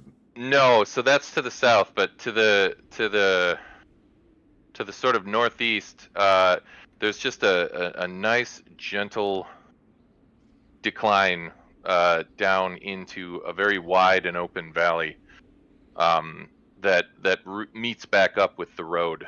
Aha. All right, so our options are to take a super treacherous, very dangerous, straight up the side of the mountain climb. I think I've done enough climbing for the day. But I'm good with going that way. But who knows what kind of adventures that monster might Well, have killed look. and drug into his cave, and what kind of loot we could get off their dead Look, bodies. I'm just saying. let's put it this way. You already put up the ropes, right? Yeah. We shouldn't sleep right here. Okay, because if there are more up there, they'll just have us in the night. But we should go down the hill, make camp, and then if you really want to go back and check in the morning, we can go check in the morning. Or we just continue on and get the fuck to town. What do the rest of you guys feel like? Adventure or sleep? I mean, Wow. As a not very good climber, I vote the cave. That's two That's for the a valid cave. answer. On two more. Two more for the cave. Do I have two more for the cave? More for the cave. Two for the cave. What if we took a short rest and went to the cave? Well, let's put it this way. It's getting dark. We're losing light. I can't see in the dark. Yeah. All right, fine. Let's I go vote make for camp. whatever's easier for the group. Fine. Let's just do everything you guys want to do. I mean, I say we go down the hill, and then in the morning. Look, it'd be safer this way to get the rest, and then we come back in the morning. Matter to me Or if what they- time of day you guys climb the fucking mountain. High up there. Whatever. Let's go sleep then. Okay. I don't like it when mommy and daddy fight. Trying to save the party. All right then. So we're heading down into the valley, yeah? Yeah. Okay. As you make your way down and kind of find yourself at a much more comfortable altitude again, you can find sort of the slope of the land starts to rejoin the area of the road. As you begin to set up camp, I would say everybody can go ahead and give me a survival check, even if you don't have it. We're all gonna die. I'm gonna do this for in lieu. I'm out gathering. Or wait, is it this one? No, that's good, Wanderer. I like that. We can use that. In fact, we'll use that to negate all these rolls here. Oh yeah. All right. Okay. As you all kind of start, foraging for firewood in the waist-deep snow and this sort of thing, Krathos and Rackham sort of stop everybody. They're like, no fires. We build ourselves up a nice snow shelter. We all sleep in there. The fire will cause you to sweat, and the sweat will cause you to take off your heavy weather gear, and that's when you'll start to freeze. You keep your gear on. You sleep in the shelter. I don't sweat. Oh, that's fair. You're naturally insulated anyway, so you don't really need to have a fire. But essentially the idea is a little light for the shelter is fine. Other than that, no fire. Maybe eat a ration and a half tonight, just to kind of keep the calories in your system. And that's how you all, after about 40 minutes, you all kind of build a bit of like a snow fort, sort of igloo type thing. And you all sort of rest in there. And I think that is where we're going to leave off tonight. Goddamn. Goddamn. Jug, you're alive. Healthy. Come on. So before we take off here, Jug, let's take a look at your spells, because I think you could be, because we gotta find out what more you could be doing with those spells, so you don't have to just like hit with a dagger or whatever, you know? Because you could throw with a dagger. Crossbow too. Because like you could be doing more than I think you could be doing. So let's just take a look for you. Know what I'm saying? Yeah, and I think at second level, he also gets to pick his specialization as a druid, doesn't he? I think that's third. I don't know that, but maybe. Hang on, I'll take a look. Give me a sec.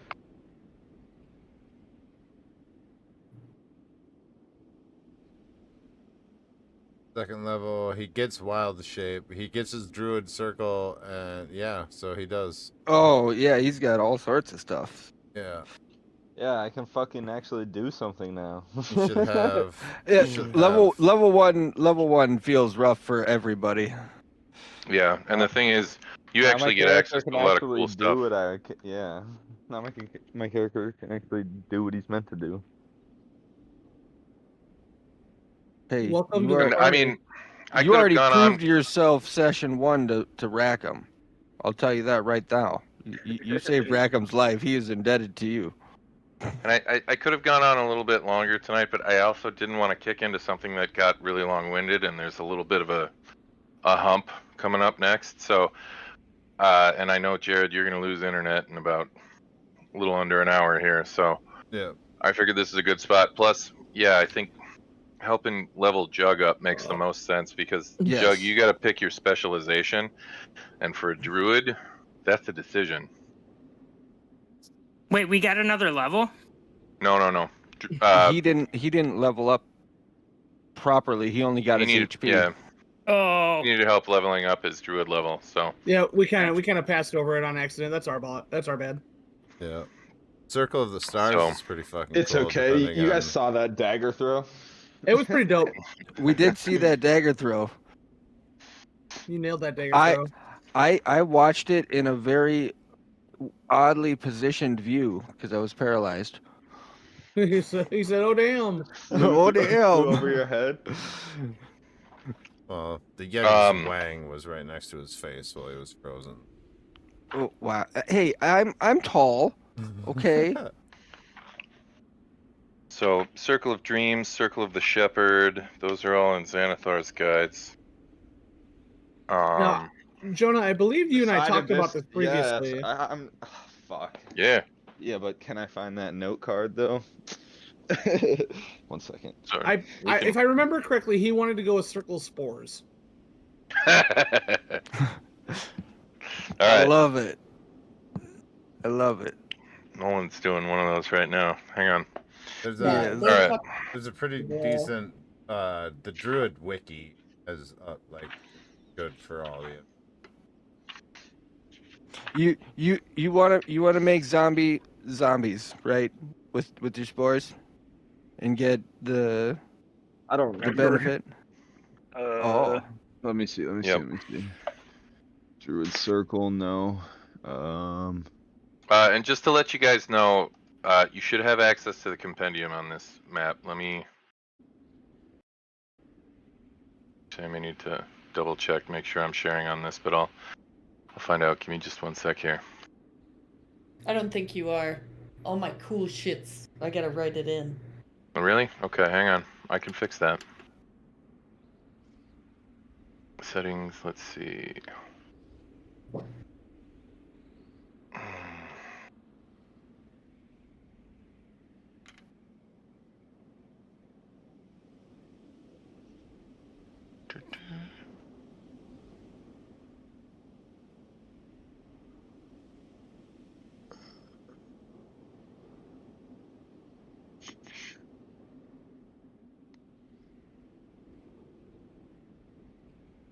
You should have access to it in here.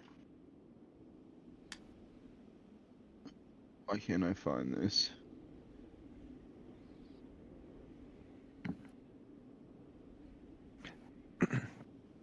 Somebody might want to share screen with him so he can know Yeah. what he has access to. Oh, And I okay. can do that. Give me just a moment here. I'm gonna jump back in the game. Yeah, why don't you share the map that you're looking at too, and the GM layer? No, no, no, no. Oh, that reminds me. Why don't I? I'll throw us back on the landing page. Here we go. One moment. Bear with me. Okay.